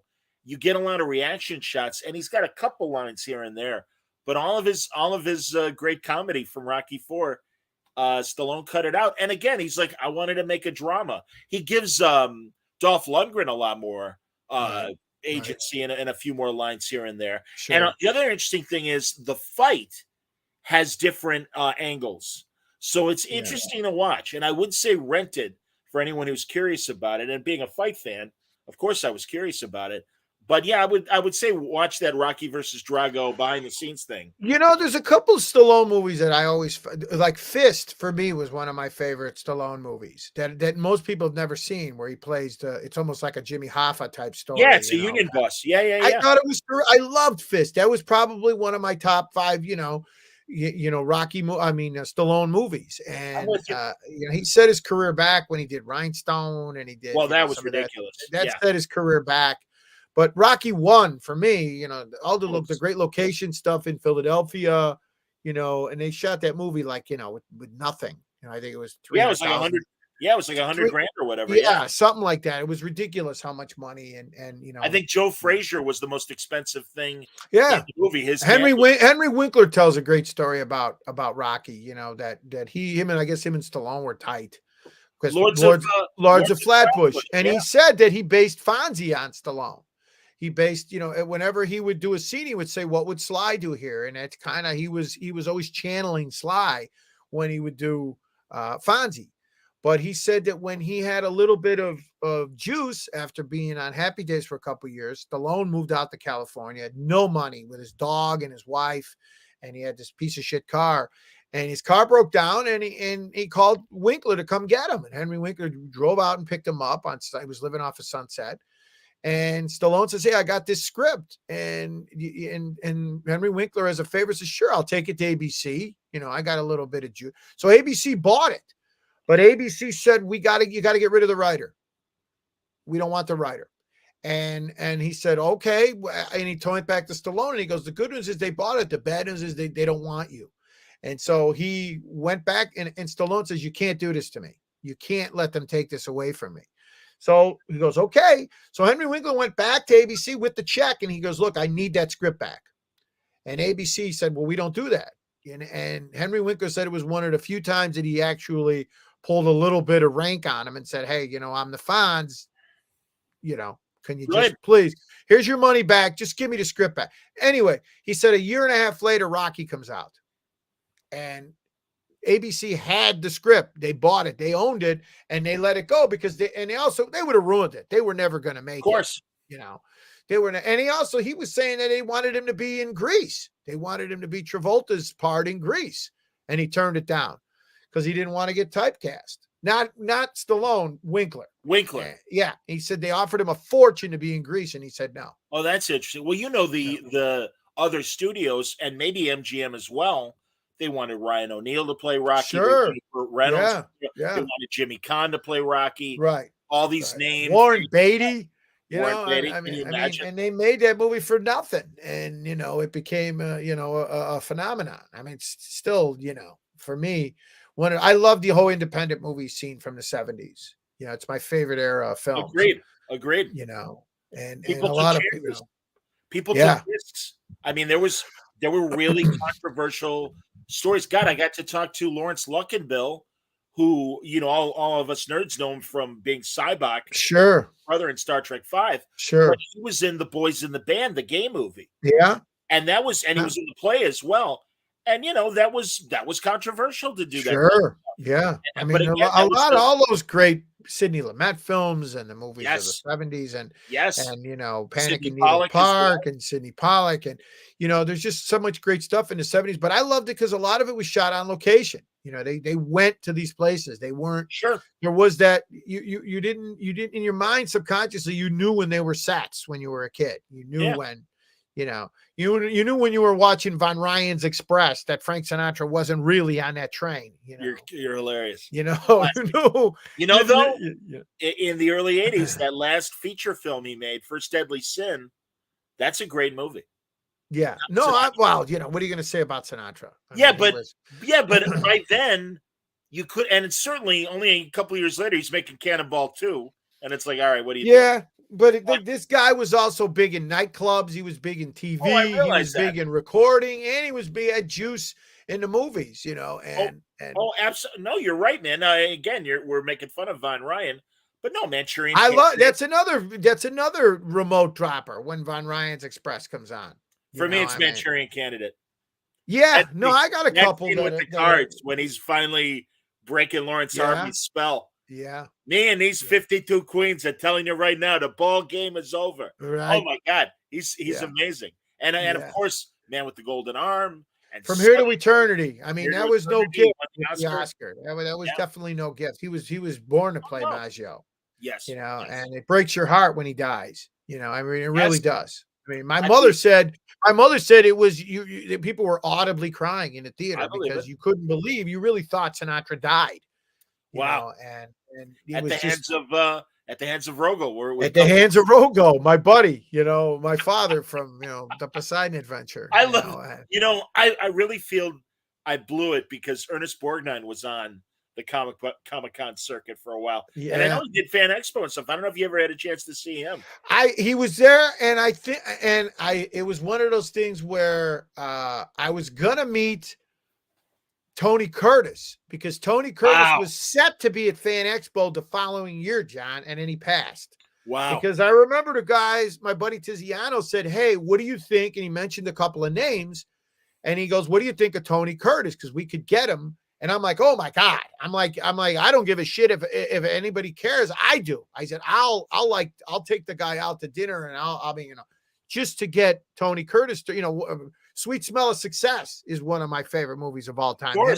Him and Burt Lancaster was one of my heroes. I mean, him and James Cagney were my two idols growing up. And and then he passed. Same with Ernest Borgnine. He was due to do a couple of shows, and it would have been terrific to see. Mickey Rooney was like that. It was a little weird. He went around the corner, but just to have dinner and listen to those guys talk. Oh God. And tell stories of my God, what they've seen and where they've been, and what was I going to say about? Was it Ernie or Ernest Borgnine? Yeah, we were talking about Ernie, but who else were we just talking about? Sinatra, but Tony Curtis and Curtis, Burt okay. Lancaster. Yeah, You know. Curtis. The great story about Tony Curtis is after he finally started getting success in Hollywood, he and Walter Matthau. Do you know this story? No. They were from the same neighborhood, and this is good because I get to do my Tony Curtis imitation.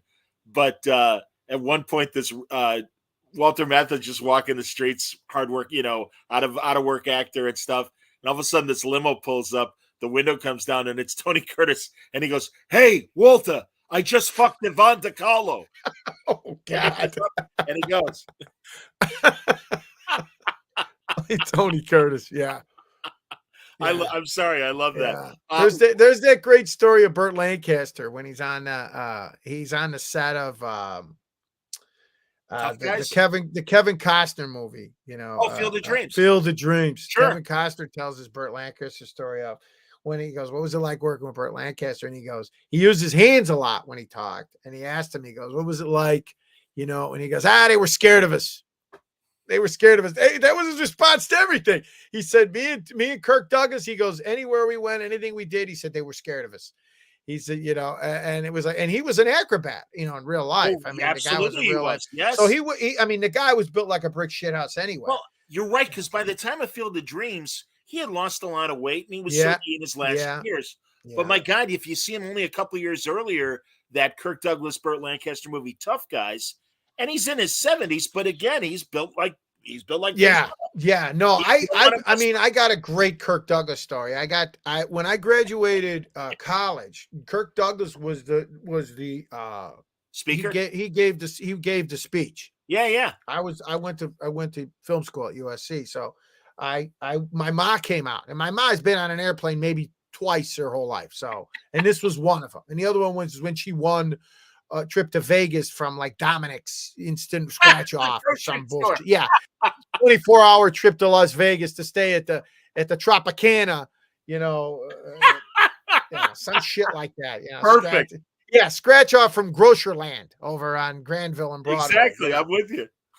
So she comes out for my graduation, and the good thing about the different schools are that they have each, the business school has one speaker, the film school has one speaker. So the film school, we got Kirk Douglas. Wow. And I know Kirk Douglas, and I love Kirk Douglas, but a lot of people, a lot of kids, even in their 20s and 30s, back in the 80s. This was back in 89. I graduated in 89. So, John, we're standing outside. Everybody files into the theater, to sit down for the ceremony, and we're standing outside scratching our ass. I don't know what we were doing. We're smoking a joint, or somebody was passing around peppermint schnapps, or what the hell else we were doing. Here comes Kirk Douglas. I mean, like larger than life, John. Wow. I mean, this guy looked like he walked right off the screen. It was like Zelig, where it's like, here he is, and he's got the cap and gown, and he comes over and he's shooting the shit with us, John, like he's known us his whole life. Wow. So he's like, "Hey guys, how you doing? Good to see you. Whatever happens," he's giving this sage advice. Whatever happens, just keep in, stay in there, keep your head in there. Don't get distracted with a lot of bullshit and blah blah blah. And you're gonna fail a lot, but that's okay. So my ma's outside because my ma smoked king size Kents her whole life. So Charming. She's standing outside with the she had the pack with the purse with a lighter fit in it, and she's outside smoking king size Kent, while everybody went inside. My mom's out there. My mom was, like I said, Ethel Merman was my mom. Ethel Merman and Lee Marvin had a child, and it was my mom. Fantastic. So she's out there smoking a king size Kent, and Burt Lancaster's still there. I'm sorry, Kirk Douglas is still there, and I go, "Listen, Mr. Douglas. You would make me like I would be like it'd be the only time in my life I can impress my mother. Not since I graduated the 10th grade for the 5th time did I ever impress my mother of anything, So I said, "Could you just come over and just say hi to my ma?" And he goes, "Of course, sure." Here I go with Kirk Douglas, and my ma's got her, and I go, "Ma, what are you doing out here?" Blah, blah, blah. I go, "Somebody I want you to meet." She turns around, and the cigarette was stuck to her lipstick. She had the cheap lipstick, from Goldblatt's, and where it was still like, and it's like it's hanging, John. And she goes, "Oh, you must be very proud of your son," and blah, blah, blah. And she didn't say a word. She didn't say a word. He walks away. You know what she says to me? She goes, "Boy, I thought you were full of shit before, but you really must be full of shit to be able to get Kirk Douglas to come over there and say hi to your mother." Not, I got to What a meet Kirk wonderful Douglas. thing. Nothing. No, she pins me like in some level of con artist that I got her to come over. And I said, "Ma, he's a nice, I don't know the guy. He's a nice guy." He's like, and says she puts the cigarette out and she goes in. Drops one motion. She goes like this, drops the cigarette, steps on it, and goes in. She says, I'll see you inside.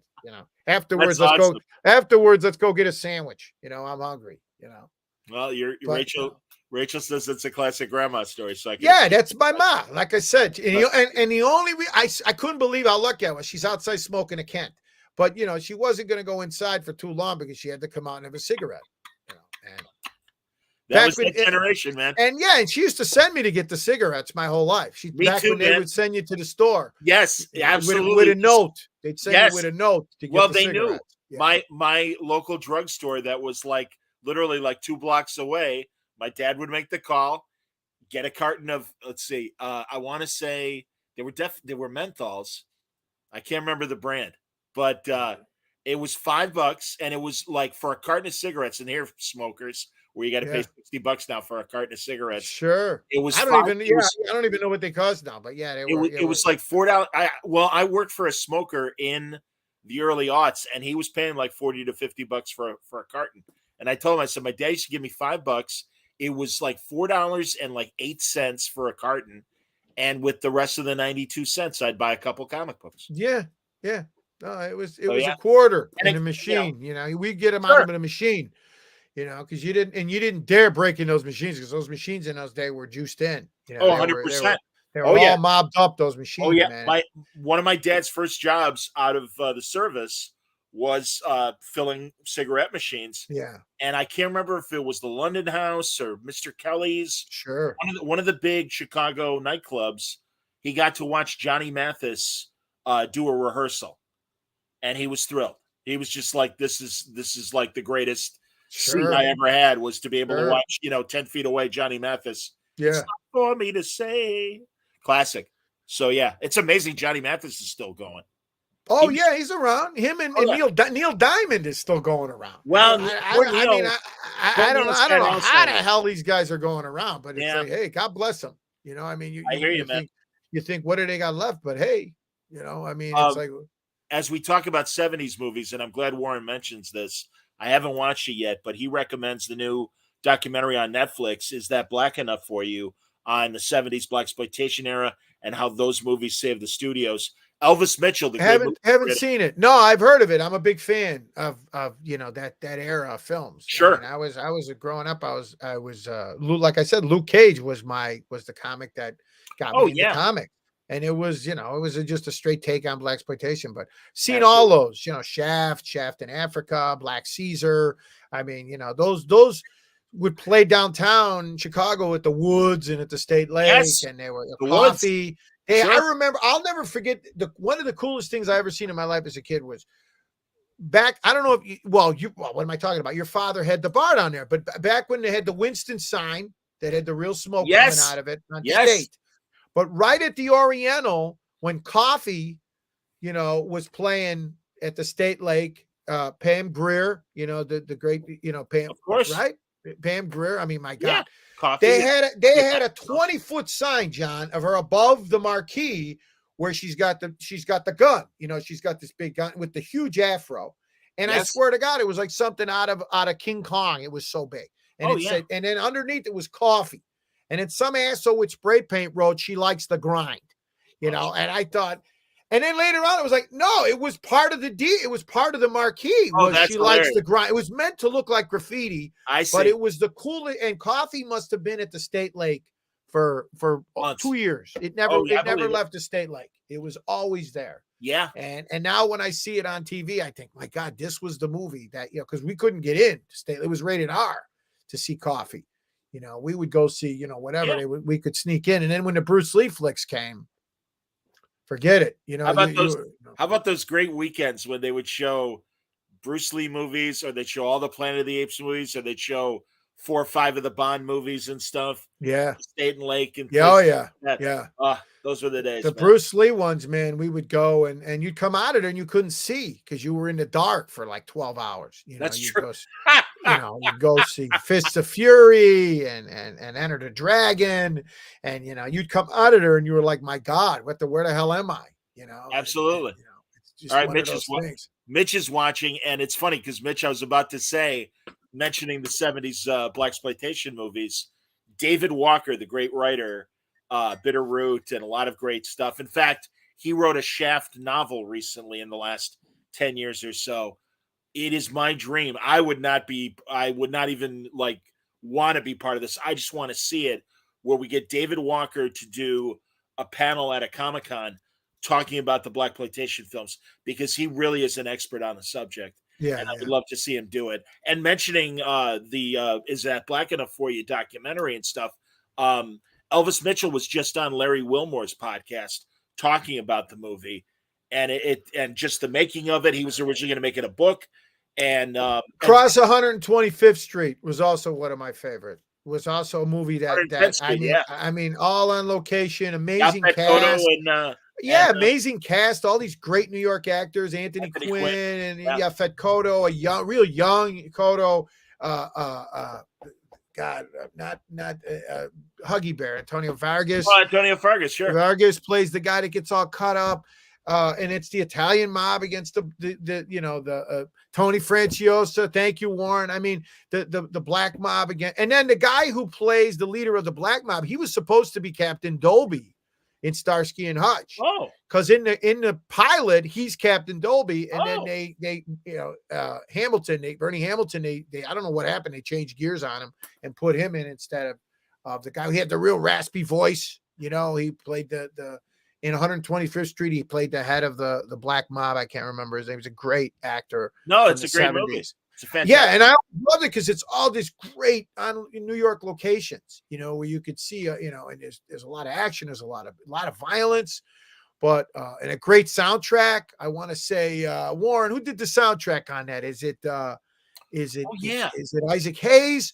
Or is it the guy that did Superfly? That did the soundtrack? Oh, that's the Chicago guy. That's 125th Street. Curtis Mayfield is Curtis Mayfield. One of those guys. I think it was Isaac Hayes did that song. It was like I could hear the song in my. Oh yeah, Bobby Womack. Nice, Warren. Yeah, attaboy. Of course, it was Bobby. Great Womack. soundtracks in those movies. I mean, my God, they were. You'd go see Superfly just for the soundtrack. I mean, it was so good. Absolutely. And again, that was Chicago's own Curtis Mayfield. Curtis Mayfield, man. Oh my God. I mean, that they don't get much better than that. And of course, Isaac Hayes, with Shaft. Wayne's throwing down a couple other 70s movies. French Connection, I mean, that's right out of the 70s. That's another Chicago guy, William Friedkin. That's right. He went to Senn High School, William Friedkin. He went to my high school. Yeah. Made his bones in television news before he went to Hollywood. Yeah, and I think he worked at WGN for a while, William Friedkin. And also, by the way, he wanted Jackie Gleason to play Popeye Doyle originally. Wow. Yeah, which would have been interesting. That would have been it would have been a different movie. Yeah, for sure. 100%. But I think Gleason could have done it. I definitely. Yeah, I mean, Gene Hackman, I think, was unknown, right, when he got that part. I mean, he was not a list when. He wasn't. He wasn't a household name, but he had done Downhill Racer, the movie with Ski movie with Redford. Yeah. I think he was in that movie with Pacino. I think he was in some early stuff. Straw Dogs or Straight I think he was in. Yeah, I think he was in one of those movies and early stuff. But, Scarecrow, maybe it was Scarecrow. It was Scarecrow. He was in that and some other stuff. But he was roommates with Duvall and Dustin Hoffman, if you can believe it. Wayne's throwing up a bunch of other ones. Mother Jugs and Speed. Oh, sure. Bill Cosby and Raquel Welch and what's his face? Mr. Vincent from Pulp Fiction. Yeah. What was that movie with Joe Namath? I always thought that was a good one. CC Ryder, CC and Company. Yeah, him and Ann Margaret. Yeah. I was always anything with Dean Martin too. I always with Raquel Welch, Kansas City Bomber, Bandolero. Bandolero with Jimmy Stewart. with Dean Martin and Yes. you know Yeah, and Dean Raquel Martin made Welch. Dean Martin made several decent westerns. He And really did. and Matt Helm. You Oh well, know. of course I love the Matt Helm movies. Yeah. I mean, I mean, I was a big Coburn guy, but I couldn't get in like Flint. You know, oh I really? couldn't I get like into. the Flynn movies. No, I watched him on TV, but you know, to me, I liked Coburn. To me, he was Magnificent Seven. You know, the Oh, I understand. Magnificent Seven Sure. was like one of those etched in. You know, it was those Channel 9. It was like you you were falling asleep at school the next day because you had to watch the Magnificent Seven when it was on 10:30 at WGN, and you'd stay up and watch Night Beat just for the Cub highlights. You know, my high school buddy, his acting name is Jim True Frost. He got to make a movie with Coburn and Nolte. It's called Affliction. okay. And it blew my, and it was 90s movie that Coburn made. Yeah. And I can't imagine the experience he had working with James Coburn. What a great actor. Yeah, Coburn. Well, Warren's a martial arts guy. I guess all those guys worked with Bruce Lee. I mean, James Yes. Coburn was a friend of his, and Steve McQueen. Yep. And all those guys were like, students of Bruce Lee. That's and right. I know Coburn was one of his original students because I've seen a lot of pictures with him and James Coburn. But all right, I got it. My favorite Coburn Bronson movie, Hard Times. Oh yeah. Where Bronson's the bare knuckle boxer. Sure. I love that movie. That's a fantastic. Coburn for me was, like I said, any cowboy thing he was in, and of course The Great Escape. He's great. Absolutely. He plays the Australian guy in The Great Escape. And it's just like anything he pops up in is terrific. Well, John Sturges, the director of both Magnificent Seven and Great Escape, that guy's an incredible filmmaker. When it's on Turner, keep your eyes open for a great John Sturges early. It was made in 1950 for MGM, and it's called Mystery Street, and it's Ricardo Montalban, and it's one of the first. Actually, this is something that Karen would want to watch. Your wife. It's one of the first movies that really uses forensic science to solve a mystery. Yeah. 1950, and it's great because it is Montalban as low key as I've ever seen him. Yeah, he is not the musical voice. It's right. He's not the guy from Fantasy Island. Right. Overacting and stuff. Yeah. And it is such a great performance, and it's an amazing noir style MGM mystery movie. And it's John Sturges. It's one of his first films. You know what? One of my favorite Burt Lancaster movies, not 70s, but is The Train. If you've never seen The Train, he does his own stunts. Fantastic, black and white. War movie, but I mean, just great, great action scenes where he's this guy and he's the French Resistance, and it's one of my favorite. That and Sweet Smell of Success, it's one, it's just one of those, and everything he was in, it's like I got to stop and watch. But I would, as a kid, I would watch Cagney Week all the time on WGN, and I was it. It was over for me after James Cagney as a kid. Have you ever read his autobiography? I haven't. No, I mean, it's really great. I should look into it. Yeah, I've seen a lot of biographies on him, but I've never read his book. No. You could buy it digitally if you don't want to get the hard copy of it. Yeah, and and he's so honest about the '30s Warner Brothers movies, the good ones, but also the ones he had to grind out because he had no choice. He was under contract. Sure. Before he broke the contract and went independent in the '40s. Right. But, oh my God, really, there's a terrible movie he made with one of the Betty Davis movies that he made. And he's like, this was horrible. This is just a piece of shit, but we had to do it. We had no choice. Yeah. It's interesting shit, man.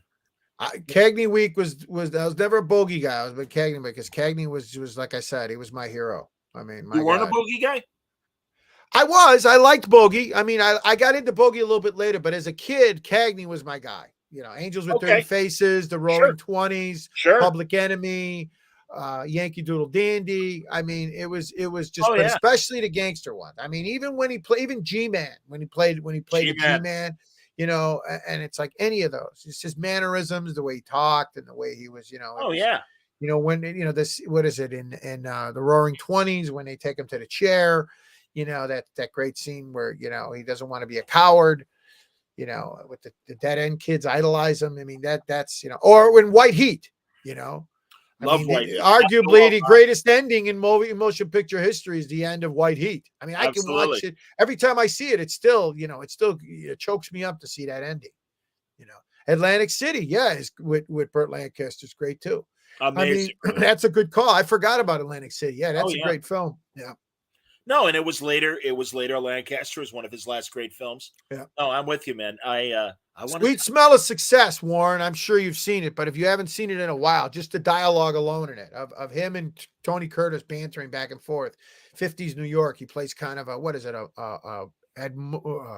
was the big newspaper columnist in New York? It's he's playing kind of a Walter Winchell guy who's letting the power of his column go to his head. And then Tony Curtis is a small-time guy, a small-time PR guy, press guy. Yep. And the cat's in the bag, the cat's in the bag and the bag's in the river, is one of those. You're wrong, Mr. Magoo. Right. Not even for a lifetime ticket to the Polo Grounds, John. Not for Cleopatra on a platter. I mean, all those great scenes in 21 when they're on location in New York in 21. Yes. Or just the opening scene where Tony Curtis is at like a corner little, a bodega in Times Square. They shot it right in, like you could see it's like Saturday night in Times Square. And, the truck pulls up and throws the newspapers and Tony Curtis is there having it's terrific. Black and white, great black and white photography. And some people don't like it because of the dialogue. It gets a little, but for me, it's perfect era of that 50s era. Yeah. No, absolutely. Well, I love in the movie Diner that there's a guy in the movie that is constantly quoting Sweet Smell of Success. He memorized the whole movie. Yeah, I remember that guy. Yeah. So, Tim Daly was at Mitch's Terrific Con in Connecticut this summer. First time he ever did a Comic-Con. Yeah. And he was there, obviously, to be Superman from the animated series and stuff. Right. Okay. But I'm like, oh, Tim. I just start rattling off credits, and I'm like, Diner's the first thing I say. And he goes, well, that's one of the first things I did. I go, my group of high school buddies, we all relate to Diner, man. That is such a great movie. Yeah. And it was Diner. The weird thing about Diner was you had to seek Diner out when it was at the theater. It was only playing the Biograph here in Chicago. Right. That's right. It was considered like an art movie. It absolutely was. You weren't going to get that at the regular theater. The same with a lot of movies like that. You had to go to the Biograph to see them. The only reason why that movie had any sort of juice is because Pauline Kael, the great New York film critic, saw it. The studio had no faith in it, but she saw it and she's like, "This is a great movie." Yeah. And she used like Siskel and Ebert. She used to have the juice to go, wait a minute. Yeah. Isn't that? No, and again, Diner. Yeah. I mean, early Mickey. I mean, it's a great cast too. Early Mickey Rourke, and Gutenberg, and it's just like and Kevin Bacon. I mean, great cast. I mean, and great script too. Tin Men is like that. Another great Levinson film. Yeah. With where they play the guy selling, the pretty siding. Pretty much a sequel to Diner. It's nice to see a guy, like the way Scorsese, a lot of his movies are love letters to New York. It's nice to see Levinson's love letter to Baltimore. Growing up in Baltimore, because Baltimore is clearly not the Baltimore of the 50s now. It's a different town because the harbor's closed and, a lot of all that manufacturing stuff is gone out of the city now. And so, but it's nice to see like I said, his love letter to the 50s. I agree. Of old Baltimore. Avalon is another Baltimore movie that he did that's great. Yeah.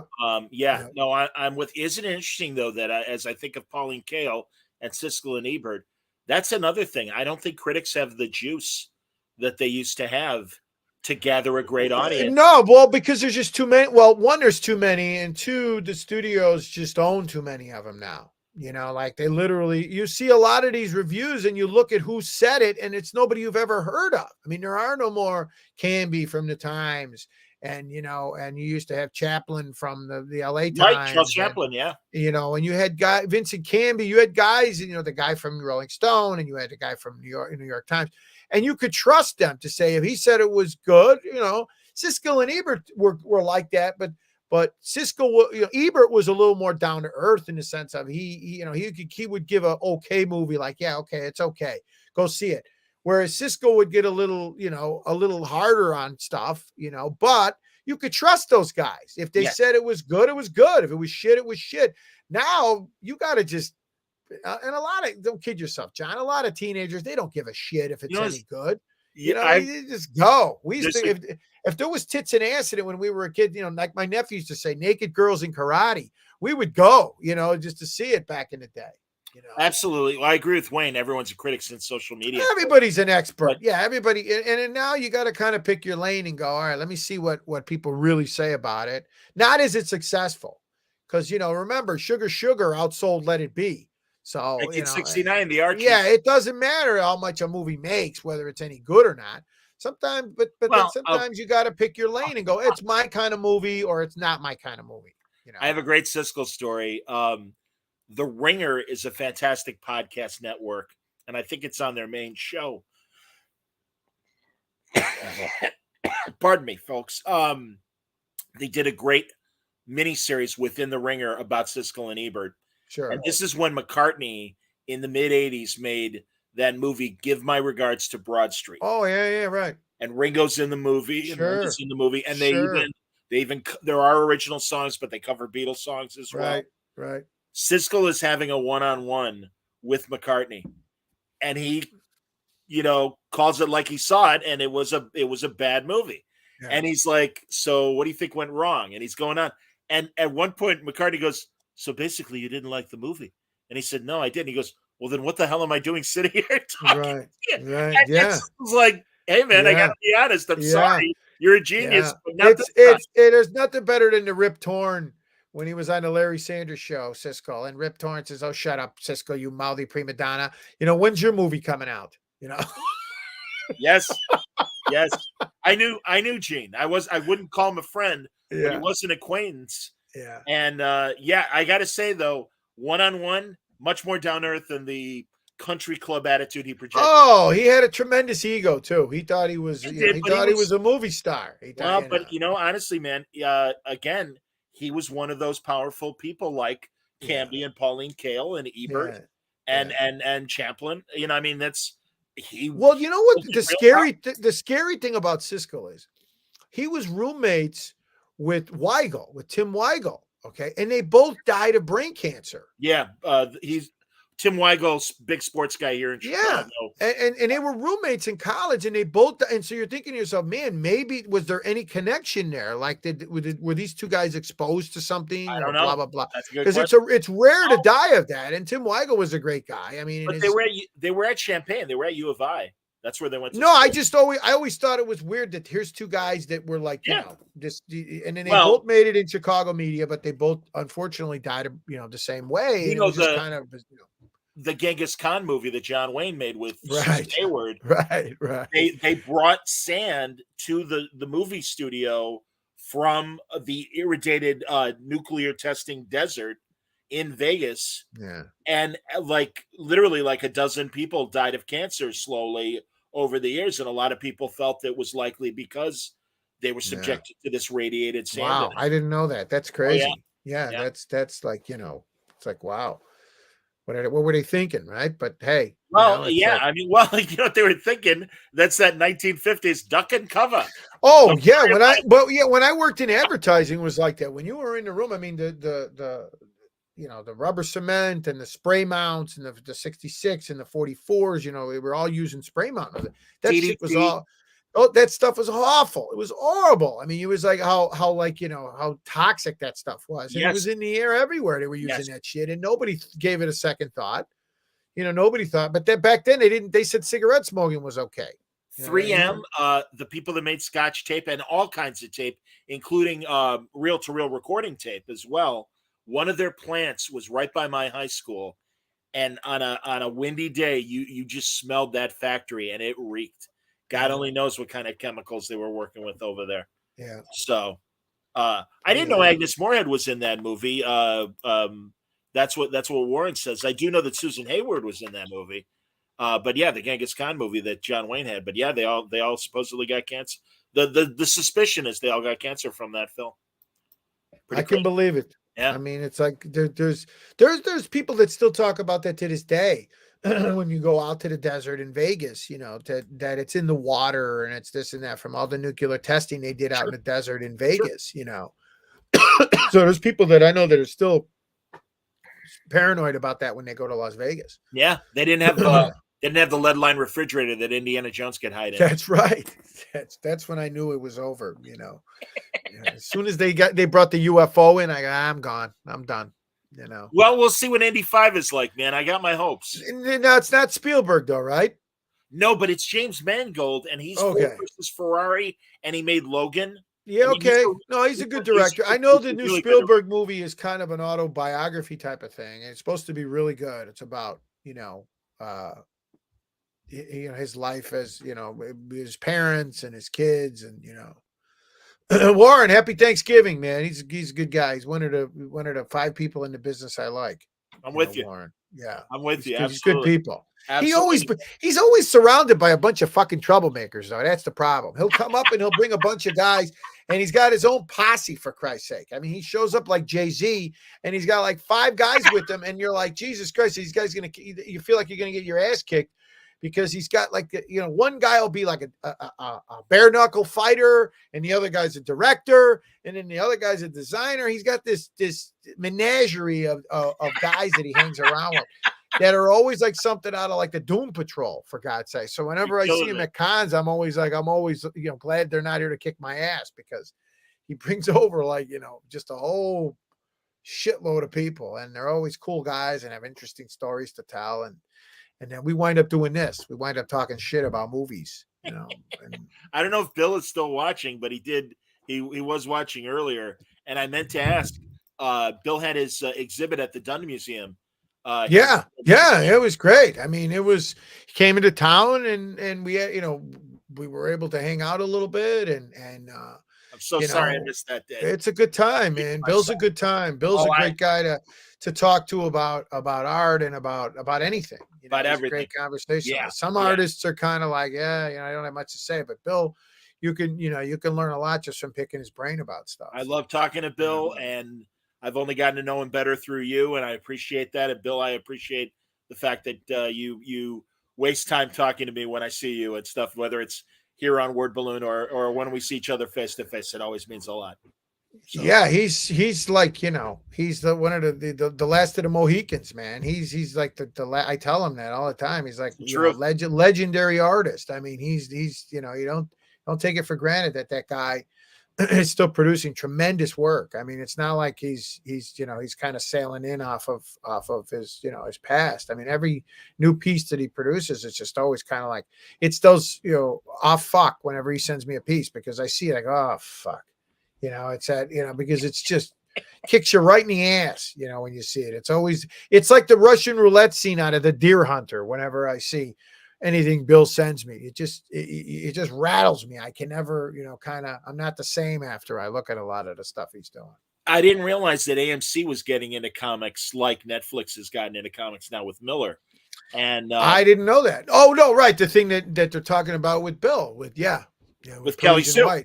Yeah, Parisian White. The stuff I've seen him already from it looks amazing. I mean, it looks tremendous. I talked to Kelly Sue last week, and I'm telling you, and I mean, she's known Bill for a long time too. Bill and Matt have worked together before Fraction, but she is so thrilled to be working with Bill. And again, I get it.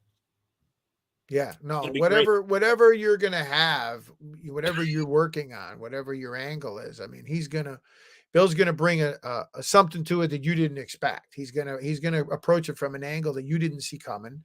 And he's going to make it, he's going to always make it look way cooler than you thought it could look. That's the thing about Bill. So everybody wants Bill's,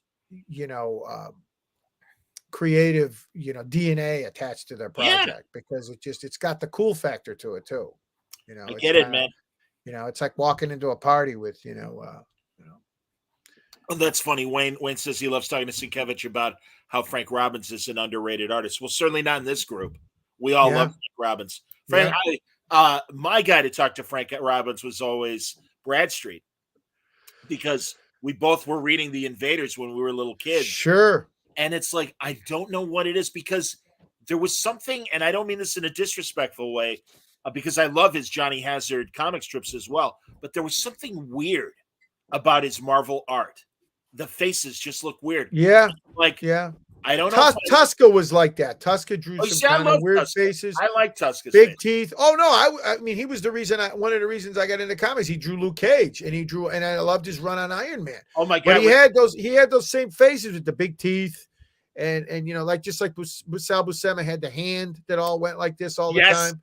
So these guys each had their kind of their fingerprints of certain things that Absolutely. they would do. Absolutely. And I was never the big Frank Robbins guy, but no. I was my guys was it was Kirby, it was Buscema, it was Gene Colan, and then I discovered Kubert. When I discovered Kubert on Tarzan, ironically enough, I mean a lot of people were kind of like, well, they felt Kubert, you know, Old Man Kubert was a journeyman. Well, Joe Kubert, I don't want to be disrespectful and say Old Man Kubert because of his sons, but when I saw him in Tarzan and on tour, I didn't even realize all the Sergeant Rock and all the great stuff he did, because I discovered him, you know, in the 70s when I was, you know, at the drugstore. Sure. And then I was just it's just storytelling 101 when you look at Kubert. I mean, you want to see how to tell a story. I mean, it was just, and then Ragman. I always thought Ragman was a book that I loved. I always thought it was kind of the, you know, what Spawn stole it from was Ragman to me. That's a very good point. I agree with that. I can see that. And there were guys that kind of weren't, you know, as popular, so to speak, but they were got, like you said, with Robbins. He wasn't the poster boy for Marvel, but you know, it was still stuff it was great stuff. It was a distinct look, and that's why I appreciated it. And God, Kubert, not only the obvious, like Tarzan and Tor and those things and the war books, but I know there was a good stretch in the 70s when he was the go-to cover artist for a lot of DC stuff too. Sure. Yeah. But and I regret not having him on Word Balloon, but I did through Jimmy Palmiotti and Amanda Connor get to have a couple conversations with him, and he was such a sweet man and just brilliant. And man, what a tough guy! And I'm so glad that DC was smart enough in his final years to get those Joe Kubert Presents final comics out of him.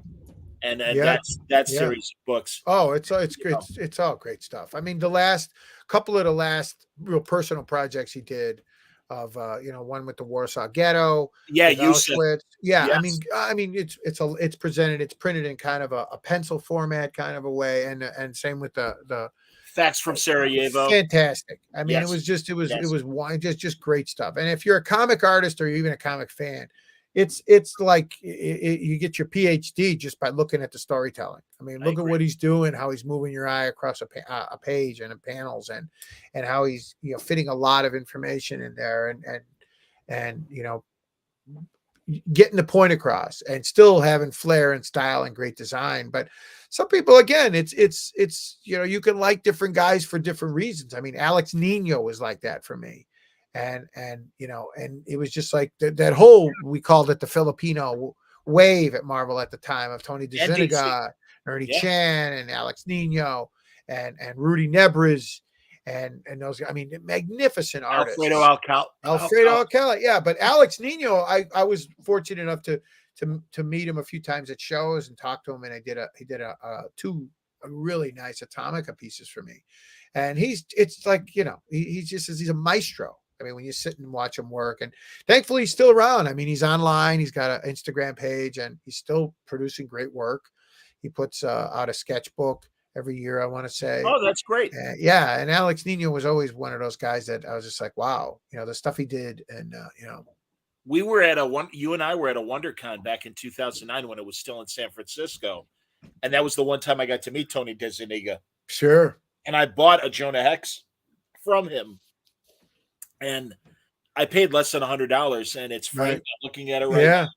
And I'm so glad. And it's interesting because last week was the 50th anniversary of the debut of Jonah Hex. Sure. And, John Albano created that character and stuff. So what's great about, you know, with the internet now, if you're into the art, you're into comics, or you know, is that there's guys that you can, you know, you can really rediscover, or you can discover just from a project that you didn't realize they worked on. Like I found out that stuff with Joe Kubert. There was a lot of stuff I didn't realize he did it. And then you start buying it and you go, wow, this stuff is all great. And the same with Neil Adams. I mean, some of his stuff he did on Enemy Ace was terrific. And the same with Gene Colan, the stuff that he produced where they would print it as just the pencils. And Yeah. so there's a lot of these guys and there's so much to learn from. Same with Buscema. There's so much great stuff John Buscema did, or like John Romita when he did the strip, the Spider-Man strip that was in the Tribune every day. They just published that in its entirety. Yes. And John Buscema did the Conan strip, that Ernie Channing. That's right. That's right. They released those things, and it was just like, man, it's great stuff. I mean, I'm glad to see that it's coming around.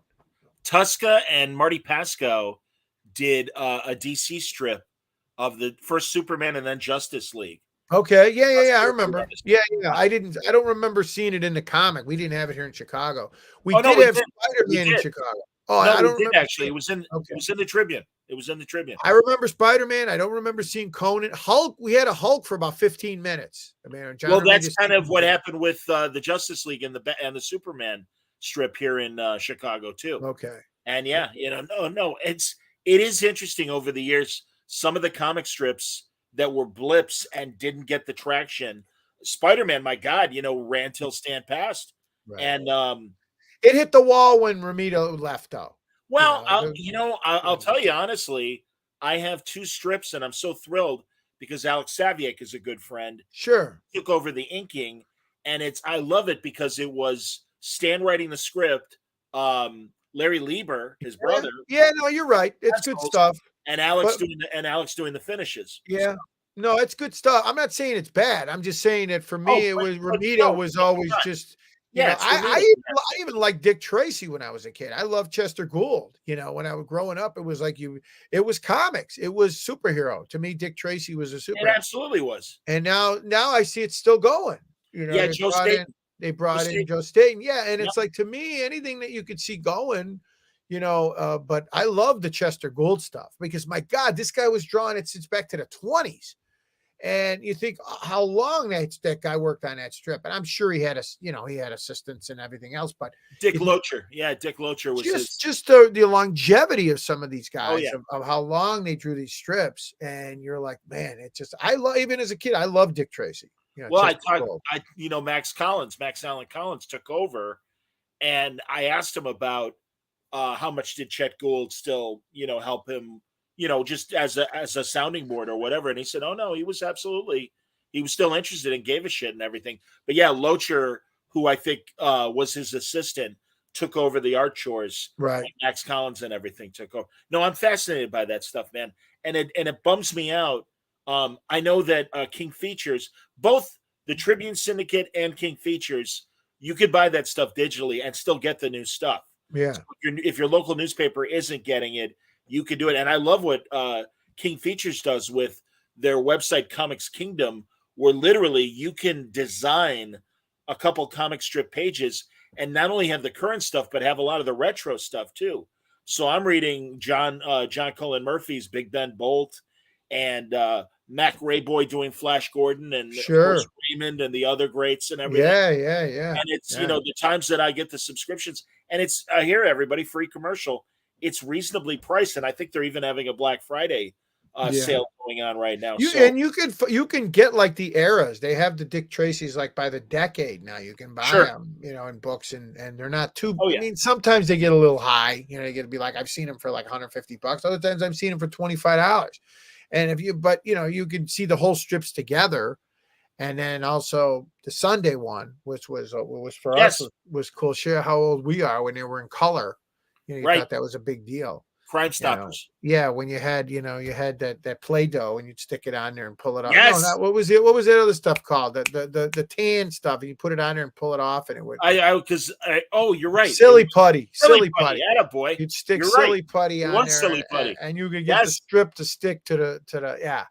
And you thought that was cool. Hilarious. So it shows you the shit we used to grow up with, and now the kids got phones. My daughter walks around like she's she's Susan Sarandon, or she's the one from Fatal Attraction, Oh, Glenn Close. Yeah. You're killing me. Turning the light on and off. She's sitting there turning her light on and off. Yeah. That's My my big- daughter. When she gets pissed and she goes in her room, she just sits there, puts opera on, and turns the light on and off. She lives in the meatpacking district in New York. Wayne's been buying the complete Phantom strips from Hermes Press. Yeah. I There bought you a go. couple- Alex is a huge fan of the Phantom. Lee Falk. Yeah. Lee Fox, the Phantom. Oh yeah. And the Shadow. That stuff never gets old. Those pulp magazines. I mean, Oh yeah. there's I have a great soft cover that I bought in 79 or 80, and it was called The Shadow Companion, and it even had panels of the Shadow comic books from the 40s. And that was really interesting to see. So no, I'm a big fan of so much of that stuff. It's kind of, when you see it as a kid, it gets in your DNA. I mean, it was like we used to buy the comics that would, remember, the covers were ripped off. You got three for a buck or 3 for 50 cents, whatever it was. Yeah. And then you wound up having to read comics you ordinarily wouldn't buy, but yet you'd look at them and go, "Oh, this is cool. I don't know what this is, but it's cool." The front and the back would be name books that you would want. Right. And the middle would be like Where Monsters Dwell. Yeah. Or Hellstorm. Yeah. Richie Rich. Richie Rich. Some shit in there, Little Lotta. All right. Baby Huey. No disrespect to the people who made it, but to me, the absolute bottom of comics were the sad sack comics. Yeah. Dennis the Menace. Funny. They were ugly. Well, Dennis the Menace I actually liked.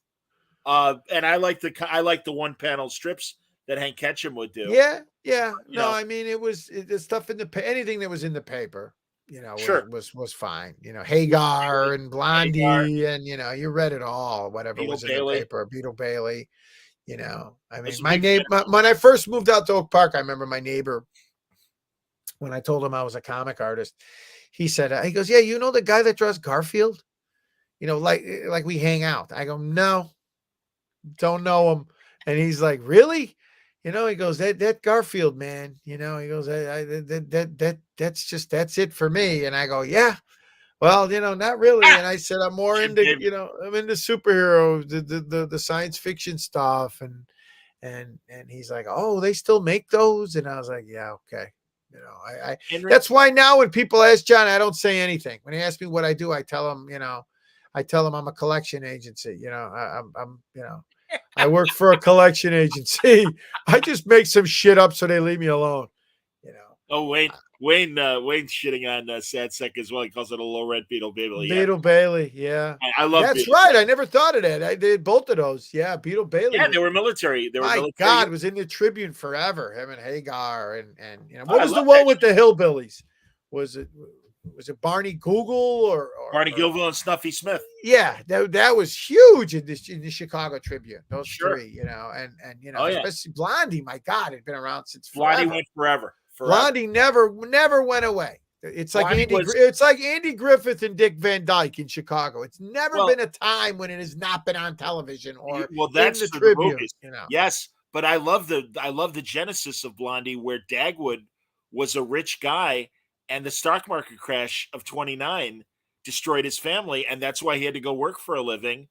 And he married Blondie, and Blondie was like a flapper or whatever from the 20s. I didn't know that. Yeah, that was the plot of the show. That was the original comic strip. That was I didn't know that. I always thought he was just a guy taking a nap on the couch. Now I'm that guy taking a nap. He was always taking a nap. And I never got the joke, and now I get the joke. I thought that was Andy Capp that was on the couch all the time sleeping.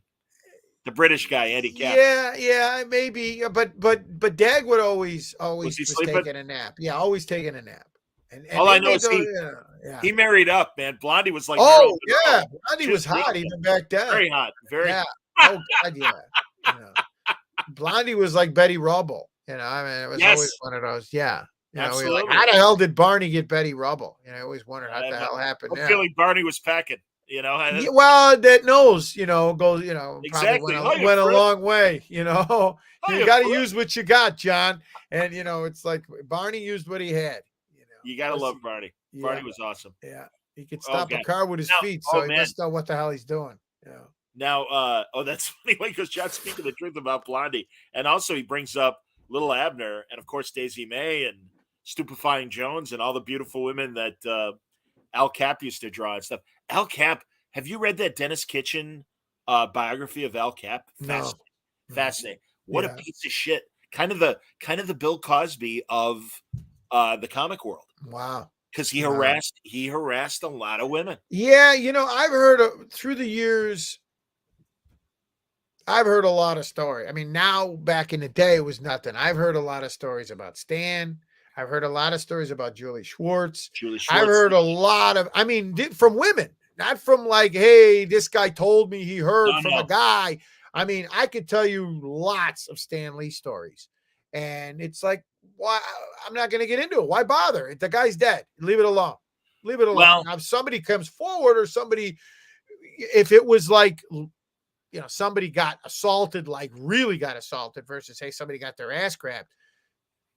I'm not saying that I'm condoning anything but I've heard a lot of stories over the years about those guys. But that was the old school, John. That's the way those guys were, man. Well, yeah, and again, it doesn't excuse it, but it doesn't excuse it. It's like Hugh Hefner. We used to idolize the guy. Growing up, you see the specials about him now. I see him as a filthy bastard now. Growing up, but growing up, everybody wanted to be Hugh Hefner, but you see him now for what he is. Like he's an old guy, man. He's a creepy old guy. Well, if it was my daughter, I'd jump the fence and kill him. That son of a bitch. I'd drown him in the grotto. But he was being an asshole well before he was old. I know. Absolutely. Right, but I heard a lot of those stories, John, and I've seen stuff at shows with those two guys. Oh, I believe it. I believe it. Especially Stan. I've seen some. But well, hey, what do I know? The one I knew more about was Julie Schwartz. Julie Schwartz was infamous. I mean, everybody in the business knew about Julie Schwartz. But ask anybody who's ever worked a con about Stan. Okay. And they'll tell you, they'll tell you lots of stories about that kind of shit that went on. But again, what are you gonna do? The guy's dead. I'm not gonna turn that dirt over. It's just leave it alone. I'm with you. No, I'm with you. It's a different world now, John. But when you got kids and you're married, I got a daughter now, we're all involved. I can't even imagine anybody ever I get scared. Anybody ever put their hands on my kids? It's like, I don't know. I mean, you'd see me on the 10 o'clock news, John. I mean, I would be like medieval. I tell my wife, I said, it ain't going to be one of those, I'm going to go to the PTA meeting and raise my hand.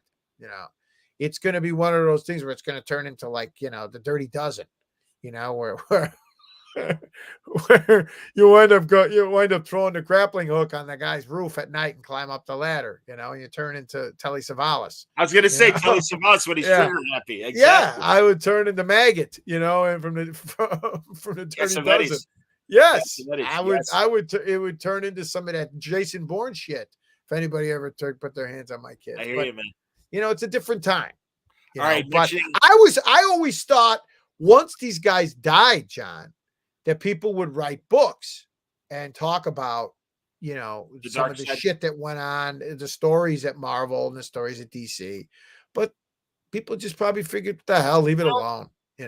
There was that warts and all book about Stan Lee right after he passed away. And also Colleen Doran has been very public about the abuse she took from Julie Schwartz. I heard that from a lot of people, and I heard that from people who were friends of mine who worked with the guy directly, and having met him and I had dinner with him a couple times. He went that way, man. He was notorious for that. Well, again, this was not excusing it, but this was the era of the casting couches. It's just how it was. That's the way those guys acted. They thought that behavior was okay. It was acceptable behavior. I mean, they condoned it. Nobody ever, kicked them in the ass over it. It was, it was just, there wasn't a lot you were going to do. I mean, I tell my wife this. Growing up, if I had $1 for every time somebody asked me if I had family in the mafia, I mean, it was just the way it was, John, for being a Greek guy. How many times have people made comments about you being Greek? I mean, that's just the way it was. Everything was defined by nationality back by then. ethnicity, yes. It was always were you Polish, were you Italian, were you black? I mean, you defined everybody by their nationality in the old neighborhood. And if you were Italian, it was assumed you were connected to the mob or you had relatives in the mafia, because they would just come right out and ask me, hey, how many of your family members are in the mafia? And I would be like, I don't know. They're not going to tell me, but I heard it all the time. Sure. Every time I pick a girl up on a date, the father would ask me, how many friends you got in the mafia? I'm like, I don't know what to say,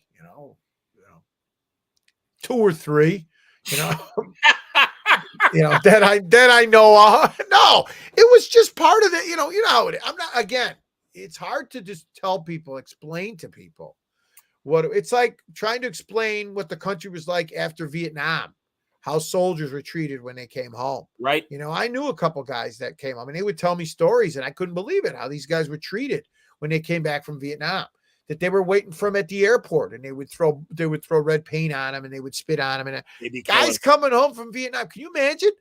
Yeah. But that was a different, and then when you talk to people about it, they say it was a different time. Right. You had to be there to understand it. And it's like, well, I can't understand it, but hey, wow. It went on.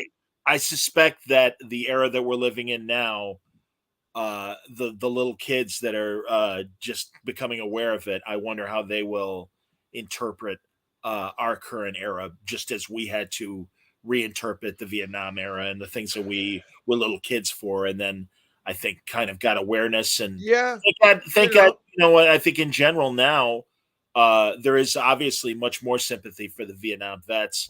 And I think it really started in the 80s and stuff where people understood and felt. Well, look at the Reagan era. I mean, back when being gay was like, it was the scarlet letter if you were gay when in the 70s and the 80s, even in the 80s, it was like the gay parade was seen as like, wow, oh my God. It was like, there was like 8 people and it was seen as like the debauchery, blah, blah, blah.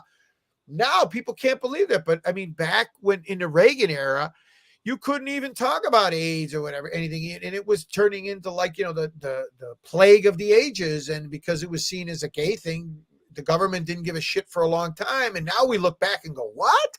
But it was the time, man. It was a whole different planet back then. Changing minds takes time. And again, we are in the midst of a period where I think a lot of people are asking for minds to be changed immediately. And sadly, you and I are old enough to know it's baby steps. It is baby steps. Yeah, I think at this point, if you're red, you're red. If you're blue, you're blue. And I don't think anything anybody tells anybody otherwise is going to change anybody. Well, we just went through this election here with the governor, and it was nonstop television commercials, John. One worse than the next. Yes. And I told my wife, I said, you're not going to change anybody's mind at this point. Anybody who's voting for Pritzker is going to vote for Pritzker. Anybody who's going to vote for Bailey is going to vote for Bailey. And nothing's going to change anybody's mind. Everybody's going to wake up and go, hey, you know what? Maybe blah. No. It's where it's at right now. Yeah. I mean, it's changing a little because I think people are just kind of realizing, hey, man, we got to get back to work. And I don't give a shit about all your bullshit. Compromise has become a bad word. But if you don't compromise, nothing gets done. Right. And I really do believe that literally the last 3 election cycles, including midterms and presidential races, has shown us that it's like, okay, enough. We have to move forward. And the only way we're going to move forward is if red and blue can find a way to find. You got it. Yeah. And there's always been red and blue. I mean, who's kidding who? I mean, I traveled around the country a lot when I was a teenager. I was an apprentice assistant with a road driver. My brother-in-law was a road driver for Mayflower, and I was his helper. So we drove all over the country. I've been to everywhere. I mean, and you'd go to rural parts of America, off the interstate. And most people who don't travel or only go to the big cities don't realize how much of America is rural, how much of America is not New York, Chicago, LA. It's not cosmopolitan. No. Whatever it is you're into, you could find it in New York, LA, Chicago, whatever religion, whatever your lifestyle, any kind of food, any kind of literature, whatever your art is, you can find it in those places. You go to Oklahoma, you go to Tulsa, you go to, different parts of the Midwest. It's much more, it's a different country. It really is. It's a different culture. Yeah. It's apples and oranges, man. Yeah. And most people who grow up in the city don't understand that rural America is very different. And it's like, there are great people all over this country, which is what sucks when I see everybody fighting and hollering and narrowing everybody down in the city one way and narrowing everybody down in the country being another way. There's great people all over this country, man. I just wish that at some point, like my old man used to say, you got to get up and go to work in the morning. Right. You know, I don't have enough energy to worry about all that bullshit when you got kids and a family and a mortgage and you got to pay your bills and you got to buy G.I. Joe with the Kung Fu grip. I don't have time for all this bullshit. You know, some people spend their whole day online obsessing over politics and who said what and who pissed off who and Hillary's emails. Oh God, John, who the fuck's got time for that? You know, I mean, it's like, I gotta worry about, you know, hey, what I gotta pick up at Jewel. You know, that's what I gotta worry about. Absolutely, man. Where I'm gonna park my car. Store. The grocery store. Yeah. Yeah. You know, when my city sticker is due. You know, that's the shit. Just bought mine. I hear you. Right. That's the shit. You know, Absolutely. It's like, can I sell a comic? I'm a comic book artist. I can't worry about, you know. But when people want to get too deep into politics, I say, guys, you got to be careful. It's okay to get into politics, but you're alienating 50% right away. You know, love, right or wrong, there's going to be a lot of people that are going to go that way when the minute you say one thing, and they're going to go the other way when you say something else. So that's why even with Dago's on the Moon, a lot of people have asked me, hey, are you worried about you're going to turn off a lot of people with the whole woke idea of you can't say Dago's? And it's like, look, I don't know if Kickstarter or they're going to let me get away with it, or Diamond let me even list it as Dago's on the Moon. I'm going to do it because I feel the identity of the book is with Dago's, and I'm an Italian guy who the book is my love letter to being an Italian growing up in Chicago, being Sicilian, especially, which even the Italians frown upon Sicilians as us being, you know, we're hillbillies or something. Dago's on the Moon is my love letter to being Italian, to being an Italian American guy growing up and laughing at myself. Because, you know, World War II, the Italians were kind of frowned upon as seen as we surrendered right away, blah, blah, blah. Right. But yet more Italian Americans enlisted in the army than any other nationality in the United States. So there's a lot to be proud of there. So that's where this is from. So the title is really meant to be a joke, but yet the book itself, these guys are not a joke. So maybe it'll be like Scotty Young had that trouble with the clean version was I Hate Fairyland, but the real title of his book was Fuck Fairyland. Yeah. And you know, you put, just like when you see in a comic strip or in a comic, sure.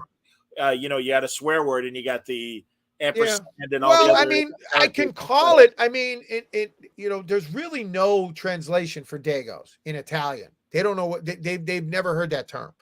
And growing up, it was, you know, you were called WAP, you were called Greaseball, you were called a Dago, but Dago was never seen, unless you said it the wrong way, as a bad thing. But you know, I could change it to, you know, Brothers on the Moon, which in Italian, in Italian you could say, you know, Fratello de Luna, which is Brothers on the Moon, because they would call their fellow guy their brother. Sure. But I don't want to do that. I like the title. I mean, the title was how I thought of the whole damn book, which is it's a squadron of Regia Aeronautica, which is Italian Air Force, and they get lost on the way back from a bombing run, and they wind up on the moon.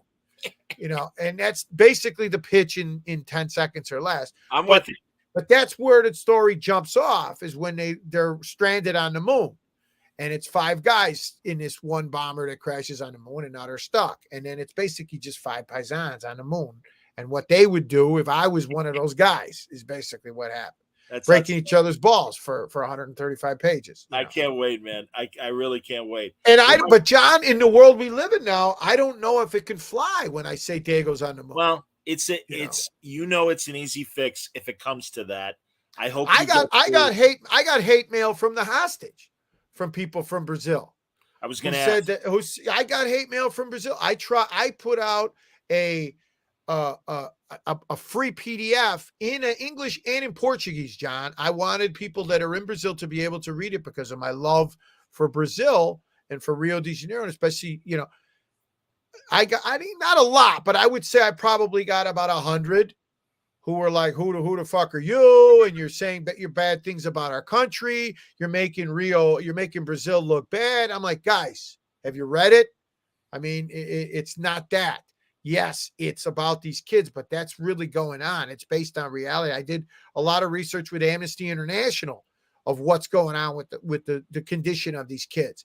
So it exists if you choose to look the other way, or pretend it doesn't go on in Rio. It's not me slamming. They saw me as the Bruto Americano, the American guy who was bashing Rio and bashing Brazil. And that was not my intention. And I didn't answer. I used to answer the emails and then I stopped answering them because some of, especially with social media, John, they were getting malicious and they were getting stupid. And I just said, I'm not going to go down this rabbit hole. I'm really not. It was disappointing, but it was just like, hey, I understand, your knee-jerk reaction when you see it is to go that way, but I'm not going that way with Dagos. I'm fuck them. I'm calling it Dagos on the moon, and if there's a problem with Kickstarter, I'll change it. But it's just one of those things, I'm going that way because that's what the book is about. I'm an Italian guy, and it's a love letter to being an Italian guy as an artist. I hear you, buddy. Well, but I don't know, John, with the world we live in, if it'll fly. Well, we'll see. And again, I'm looking forward to it regardless. And in the meantime, people need to pick it up. They can order it now. It's The Hostage. That's the cover of the hardcover. And it's slipcase. Yeah. Pardon me, the slipcase. There you go. You did a great job, man. It looks beautiful. It. Yeah. We got in under COVID. We weren't sure if we were going to be able to get it printed and have it delivered in time, but we got in under the COVID restrictions. And it printed out. It printed great. I was over the moon with what a great job they did. That's excellent, man. Well, that's great to hear. You can order The Hostage at mercurycomics.net or through your local store through Diamond. And the Diamond code to order the book is DEC 221534. So, Sally, good job, man. And John, I appreciate it as always, man. We always have a good time. Keep in touch. Anything you need. I mean, I chime in sometimes when you're talking to Franco and Art and those pain in the asses, and and thanks Warren and Wayne and those guys for chirping. Absolutely, HR and everyone else who chirped. Yeah, how long did we talk? Is the sun coming up? How long did we talk? I know we did good. No, 2.5 hours. Honestly, Sal, this is perfect because I always want to put out a show that when people are driving, as they will be this Thanksgiving weekend, they can just put something on and, enjoy the conversation while they're dealing with traffic or the winding country roads. John, you got to just keep doing what you're doing, man. You're doing great stuff. And I'm always amazed sometimes that I'm pleasantly amazed at the variety of the type of guests you got. I'm always pleasantly surprised to see you run the gamut from, people into movies, people into sci-fi, people into comics. To me, it all kind of crosses over. It's well, that's my hope. It's the same demographic, even sports guys. I mean, I love the sports guys. I mean, you should think and get some, and also think about some guys on it that aren't like you said, Mike North. I think he'd be great because come back. Yeah, I mean, guys that are going to talk a lot of shit and are going to say some things that are. That's great. It's great to disagree. I mean, it's always great to get both sides and people that maybe you're a little bit, not thrilled about what they're saying, but it's cool to have that. I mean, as conflict is important, man.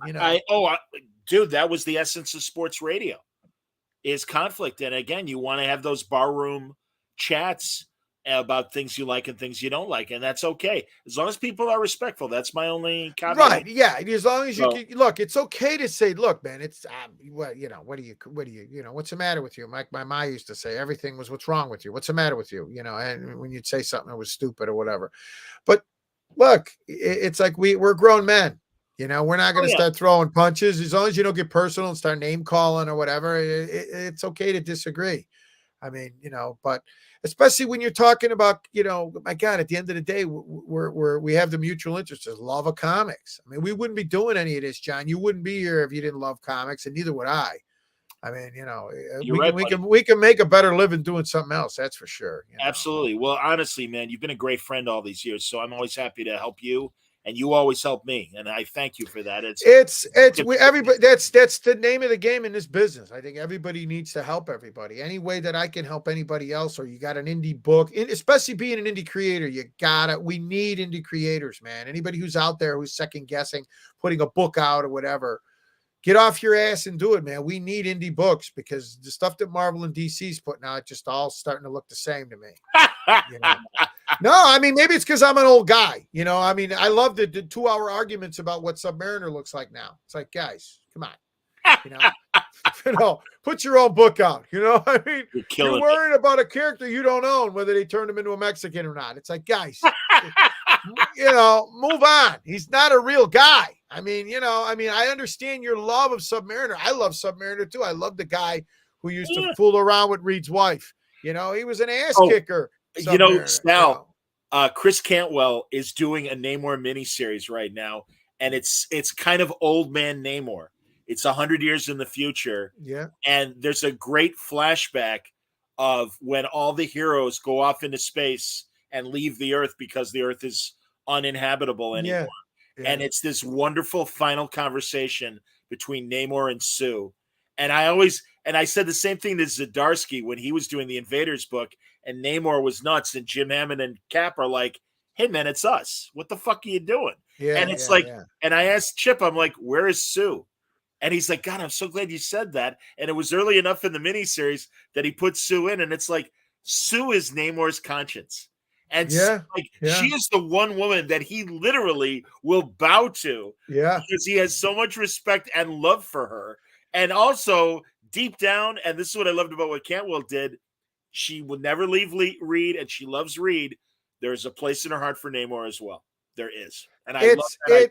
It's just like, here's the part of Namor, because I would love Submariner. I mean, he was always one of my favorite characters because he's a guy could go toe to toe with the Hulk practically in the comic anyway. Sure he could. On a Defenders, What I loved about Submariner that they never touched upon, it's literally one page in the origin, is that here's a guy, according to the FF, Johnny Storm found him on the Bowery. Yep. And he didn't know who he was because he was out of water. Homeless and amnesia. Yes. Homeless since what, the 40s? Yes. Okay. And it was what, the 60s at this point? 20 years later. The story is, what the hell was he doing for those 20 years? I mean, if he was living on the Bowery, what happened when two guys tried to mug him? Or he was living in a flop That's house. A good point, man. You know what I'm saying? He had the beard, and then Johnny Storm used his finger with the fire to get the beard off. What the hell happened? What was he doing for 20 years? That's the story that I would love to see. I would love to see that. That's great. Right. I wonder, because again, a lot of Cantwell's book are flashbacks. I wonder if he will go into that period, because you're right. That's very good. It's just like this gap, almost like when Cap was in the ice, Namor was walking around the Bowery. He was living in New York City in a flop house. So what did this guy do every day? Where did he go? Was he like the Terminator? Did he have another family? Who knows? I mean, No, you got to pitch CB on this. I'm serious. Yeah, no, yeah. These guys, they see my work and they run the other way. Well, at the very least, write it. Fine, we'll get Salvador LaRocca to draw it. We'll get. I loved Submariner. So when people ask me what I think, I'm like, guys, forget it. The Submariner I loved was the guy who could kick the shit out of Iron Man. The guy who could go toe to toe with the Hulk.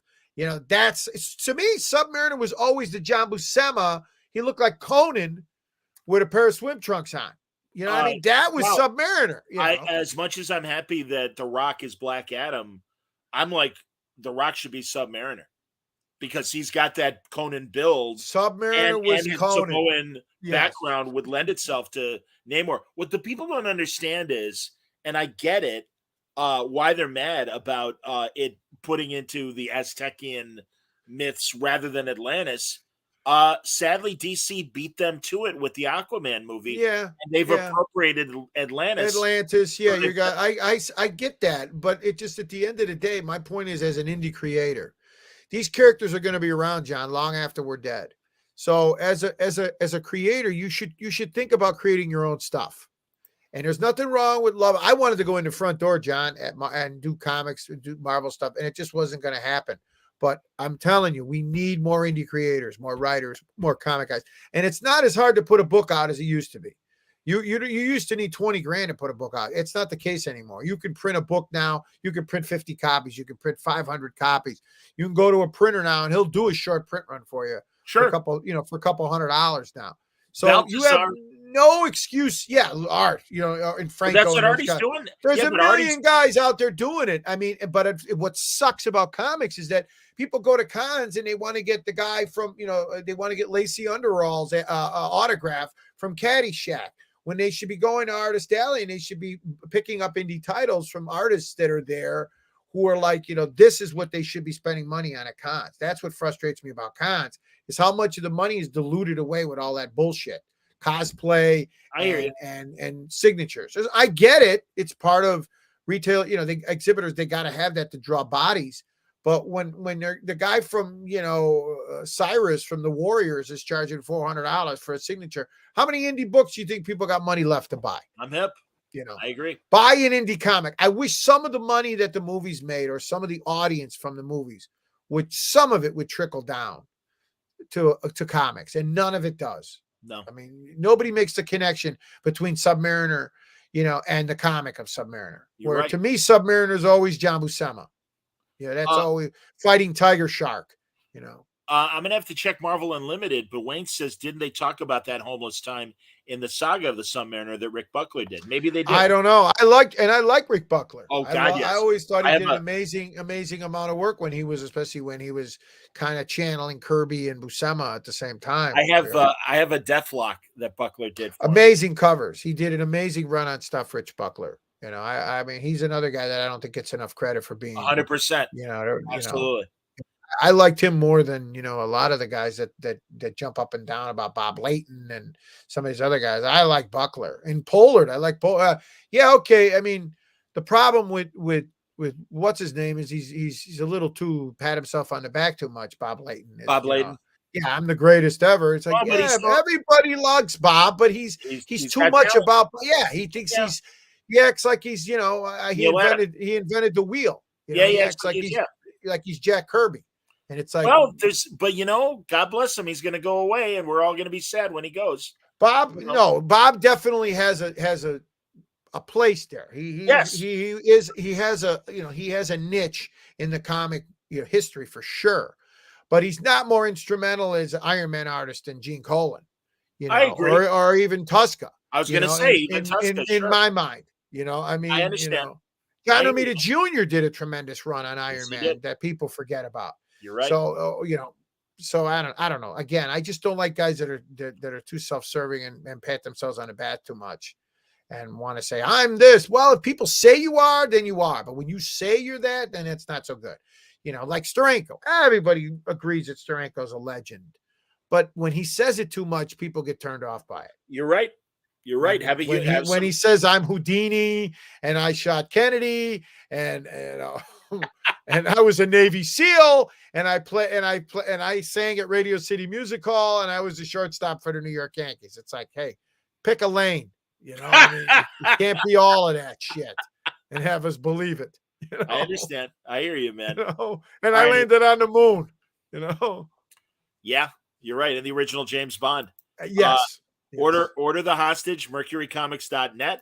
Order it from your local comic shop. The diamond code DEC 221534. Another great graphic novel from Sal Abbinanti and another great conversation. Thanks, right John. here on Wordplay. Thanks, buddy. Everyone, thanks a lot. Probably no more live word balloons through the Thanksgiving weekend. Happy Thanksgiving, everybody. Happy Thanksgiving. Have a very safe but fun holiday. Enjoy your family. Enjoy your friends. And it's about coming together.